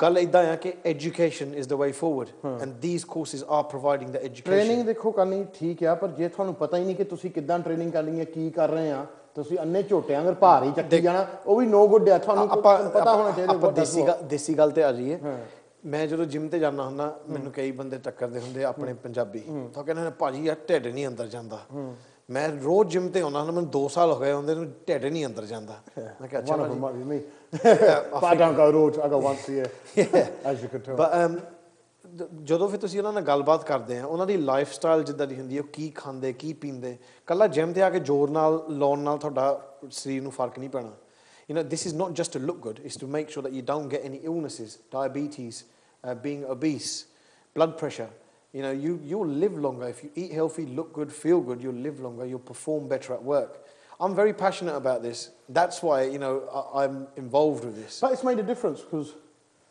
ਤੁਹਾਡੀ body I can see it's made a difference to you and the way you act and the way you feel I was told in 2008 that I'll never be able to lift a dumbbell again serious motorbike crash that I had right, and it was only because of training that I'm able to I'm normal you know it's only because of the training ਜੇ ਮੈਂ ਡਾਕਟਰਾਂ ਦੀ ਗੱਲ ਸੁਣਦਾ ਹੁਣ ਮੈਂ bed ਤੇ ਹੀ ਪਿਆ ਹੋਣਾ ਸੀ ਸੋ ਇਹਦੇ ਵਿੱਚ ਕੋਈ ਵੀ ਚੀਜ਼ ਇੰਪੋਸੀਬਲ ਨਹੀਂ ਜੇ ਤੁਸੀਂ ਆਪਣਾ ਮਨ ਲਾ ਕੇ ਕਰੋ ਤਾਂ And it's a good thing because India which awareness kar rahe hain because it probably is one of the most unhealthiest countries in the world jitte assi sari diet nahi achhi we haven't got time to exercise too many carbs too much तेल in everything too much shrab too much of all the stuff that you shouldn't do India does it India does it and they do it to the best of their ability That's right. but on the other side of the scale is ਜਦੋਂ ਇਧਰਲੇ ਪਾਸੇ ਲੱਗਦੇ ਆ ਉਹ ਵੀ properly ਕਰਦੇ ਆ ਜਿਨ੍ਹਾਂ ਨੂੰ ਇਨਫੋਰਮੇਸ਼ਨ ਮਿਲਦੀ ਹੈ ਨਾ not everyone can afford the proteins the supplements it's not cheap that's right but you can get this from natural food which is also something as information that future forthcoming courses will provide you know information on how your diet should be and things like that ਇੱਕ ਚੀਜ਼ ਤੁਸੀਂ ਮੈਨੂੰ show ਕੀਤੀ ਆ ਲੋਕ India ਤੋਂ ਆਉਂਦੇ ਇੱਥੇ ਰਾਈਟ ਇੰਡੀਆ ਕੁਛ ਨਹੀਂ ਕਰਦੇ ਵਿਹਲੇ ਫਿਰਦੇ ਆ ਇੱਥੇ ਟਮਾਟੋ ਟੋਕਰੇ ਗੋਹਾ ਚੱਕਣ ਨੂੰ ਤਿਆਰ ਹੁੰਦੇ ਆ ਚੱਕਣਾ ਪੈਂਦਾ ਚੱਕਦੇ ਕਈ ਸਾਲ ਫਿਰ ਕਹਿੰਦੇ ਕਿ ਅਸੀਂ ਬਲੈਤ ਵਾਲੇ ਹਾਂ ਯਾਨੀ ਇੰਡੀਆ ਤੁਸੀਂ ਇੱਥੋਂ ਜਾ ਕੇ ਇੰਡੀਆ ਜਾ ਕੇ ਕਾਮਯਾਬ ਬਿਜ਼ਨਸ ਸ਼ੁਰੂ ਕੀਤੀ ਹੈ ਸਿਰਫ ਆਈਡੀਆ ਨਾਲ ਇੱਕ ਬਿਲਕੁਲ ਜੋ ਇੱਕ ਇੰਡੀਆ ਚੋਂ ਬੰਦਾ ਵੀ ਕਰ ਸਕਦਾ ਸੀ ਇਦਾਂ ਹਜੇ ਵੀ ਕਰ ਸਕਦੇ ਆ ਦੇਖਿਆ ਨਾ ਦੈਟਸ ਰਾਈਟ ਪਰ ਇਹਦਾ ਮਤਲਬ ਇਸ ਜਸਟ ਸ਼ੋਇੰਗ ਮੀ ਕਿ ਸਾਰਾ ਕੁਝ ਬਲੈਤ ਨਾਲ ਨਹੀਂ ਹੁੰਦਾ ਕਿ ਅਸੀਂ ਬਲੈਤ ਆ ਕੇ ਜੀ ਆ ਕਰੀਏ ਮਤਲਬ ਤੁਸੀਂ ਆਪਣੇ ਦੇਸ਼ ਵਿੱਚ ਰਹਿ ਕੇ ਵੀ ਤਰੱਕੀ ਪਾ ਸਕਦੇ ਆ ਕਾਮਯਾਬ ਹੋ ਸਕਦੇ ਆ ਜੇ ਤੁਹਾਡੇ ਕੋਲ ਸਕੀਮ ਹੋਵੇ ਤਾਂ ਮਿਹਨਤ ਹੋਵੇ ਹਰਜਾਬ ਅੱਜ that's a very good point and I just like to say ਕਿ ਅੱਜ ਜੋ ਕੁਝ ਵੀ ਆਪਾਂ ਗੱਲਾਂ ਕੀਤੀਆਂ ਚਾਹੇ ਆਪਾਂ ਪਟਵਾਰੀਆਂ ਦੀਆਂ ਗੱਲਾਂ ਕੀਤੀਆਂ ਚਾਹੇ ਆਪਾਂ ਆ ਵੈਬਸਾਈਟ ਬਾਰੇ ਗੱਲ ਕੀਤੀ ਚਾਹੇ ਆਪਾਂ ਆ ਟ੍ਰੇਨਿੰਗ ਬਾਰੇ ਗੱਲ ਕੀਤੀ ਹੈ ਇਹ ਸਾਰੀਆਂ ਚੀਜ਼ਾਂ ਦੇ ਵਿੱਚ ਅਸੀਂ ਇੱਕ ਚੀਜ਼ ਨੂੰ ਪ੍ਰਮੋਟ ਕਰਦੇ ਆ ਇੰਡੀਆ ਨੂੰ ਠੀਕ ਹੈ ਇਹ ਜਿਹੜੇ ਇੰਡੀਆ ਬੈਠੇ ਆ ਜਿਹੜੇ ਬਿਜ਼ਨੈਸਿਸ ਵਾਲੇ ਉਹਨਾਂ ਨੇ ਪ੍ਰਮੋਟ ਹੋਣਾ ਜੇ ਉਹ ਚੰਗਾ ਮਿਹਨਤ ਕਰਨਗੇ ਨਾ ਤੇ NRIਆਂ ਨੇ ਉਹਨਾਂ ਨੂੰ ਫਾਇਦਾ ਦੇਣਾ ਕੰਮ ਦੇਣਾ ਠੀਕ ਹੈ ਨਾ ਆਪਾਂ ਗੱਲ ਕੀਤੀ ਸੀਗੀ ਇਹ ਪਟਵਾਰੀਆਂ ਦੀ ਜੇ ਤੁਹਾਡੀ ਜ਼ਮੀਨਾਂ ਦੇ ਵਿੱਚ ਤੁਹਾਡੇ ਕੰਮ ਕਾਮਯਾਬ ਹੋਗੇ ਤੁਸੀਂ ਹੋਰ ਵੀ ਖਰੀਦੋਗੇ ਠੀਕ ਹੈ ਆ ਟ੍ਰੇਨਿੰਗ ਬਾਰੇ ਗੱਲ ਕੀਤੀ ਜੀ ਇੰਡੀਆ ਦੇ ਵਿੱਚ ਬੰਦੇ ਨੂੰ ਐਜੂਕੇਸ਼ਨ ਮਿਲੂਗੀ ਉਹ ਚੰਗੇ ਲੱਗਣਗੇ ਠੀਕ ਹੈ ਉਹ ਚੰਗੇ ਕੰਮ ਕਰਨਗੇ ਉਹਨਾਂ ਦੇ ਪੈਸੇ ਬਣਨਗੇ ਤਰੱਕੀਆਂ ਉਹਨਾਂ ਦੀਆਂ ਹੋਣਗੀਆਂ ਮੈਨੂੰ ਤਾਂ ਇਹਦੇ ਵਿੱਚੋਂ ਮੈਂ ਆਪ ਐਕਸਪੀਰੀਅੰਸ ਕਰਕੇ ਦੇਖ ਲਿਆ ਇਹ ਮੈਂ ਨੌਲੇਜ ਤੁਹਾਡੇ ਨਾਲ ਫ੍ਰੀ ਆਫ ਚਾਰਜ ਸ਼ੇਅਰ ਕਰ ਰਿਹਾ ਕਿ ਹੋ ਸਕਦਾ ਕਿਸੇ ਨੂੰ ਇਹਦੇ ਵਿੱਚ ਕੋਈ ਫਾਇਦਾ ਹੋਵੇ ਇੰਡੀਆ ਇੰਨਾ ਮਾੜਾ ਵੀ ਨਹੀਂ ਜਿੰਨਾ ਲੋਕੀ ਕਹਿੰਦੇ ਆ ਅਗਰ ਤੁਸੀਂ ਮਿਹਨਤ ਕਰਨਾ ਚਾਹੁੰਦੇ ਤੁਸੀਂ ਦੁਨੀਆ 'ਚ ਕਿਤੇ ਵੀ ਇੰਡੀਆ 'ਚ ਮਿਹਨਤ ਮਾਰੀ ਆ ਇੱਥੇ ਗੋਹਾ ਚੱਕਣਾ ਠੀਕ ਹੈ ਵੀ ਆਰ ਗੋਹਾ ਚੱਕਿੰਗ we are used to that nation of ਗੋਹਾ ਚੱਕਰਸ ਚਲੋ ਜੀ ਅੱਜ ਇੰਨਾ ਹੀ ਬਹੁਤ ਸੀ ਥੈਂਕ ਯੂ ਤੁਸੀਂ ਆਏ ਆ and you proved a point that if you've got an idea in a minute you can make it anywhere in the world and we're good on to you and well done to that we look forward to the website ਜਿਹੜੀ ਆਉਣੀ ਆ ਬਾਕੀ ਅੱਜ ਲਈ ਇੰਨਾ ਹੀ ਸੀਗਾ ਇੱਕ ਦੋ ਮੈਸੇजेस ਆ ਕਿਰਨ ਦੇਵੀ ਨੂੰ ਕਹਿ ਦਈਏ thank you for watching the show she ਕਹਿੰਦੀ ਭਾਜੀ please say hello to my family and Amarjit Singh Shokar ਨੂੰ ਹੈਲੋ ਕਹਿ ਦਈਏ has been watching the show we've got a lot of people who've been watching the show next week DJ Stin ne auna and we'll be chatting about being a DJ and being Amritari as well at the same time and his Ruddy records that he does and illegal solutions that he's done as well ਉਹ ਸਾਰੀ ਗੱਲਾਂ ਕਰਾਂਗੇ ਚੀਮਾ ਸਾਹਿਬ thank you ਕਿ ਤੁਸੀਂ ਆਏ ਆ and I'd just like to say ਕਿ ਅੱਜ ਦਾ show ਜਿਹੜਾ ਸੀ ਇਨਫੋਰਮੇਸ਼ਨ ਅਗਰ ਕੋਈ ਵੀ ਇਨਫੋਰਮੇਸ਼ਨ ਤੁਹਾਨੂੰ ਚਾਹੀਦੀ ਹੈ you can contact Harjab we're available on the socials please do interact and give your feedback because the feedback is useful for us if we're doing something wrong we'd like to improve that I look forward to updating you more in the future ਚਲੋ thank you very much ਮੈਂ ਕੱਲ ਨੂੰ Birmingham ਵਿੱਚ ਹੋਣਾ ਤੇ ਜਿਨ੍ਹਾਂ ਨੇ ਆ ਕੇ ਮਿਲ ਸਕਦੇ ਉੱਥੇ ਅਦਰਵਾਈਜ਼ ਮੈਂ ਸਾਊਥ ਵਾਲੀ ਹੋਣਾ ਮੈਂ ਤੁਹਾਨੂੰ ਫਰਾਈਡੇ ਮਿਲੂੰਗਾ 7 o'clock as always ਜਦੋਂ ਅਸੀਂ ਮਾਰੀ ਕਰਾਂਗੇ ਫਿਲਹਾਲ ਮੇਰੇ ਵੱਲੋਂ ਤੇ ਚੀਮਾ ਸਾਹਿਬ ਵੱਲੋਂ ਸਾਰਿਆਂ ਨੂੰ ਸਤਿ ਸ਼੍ਰੀ ਅਕਾਲ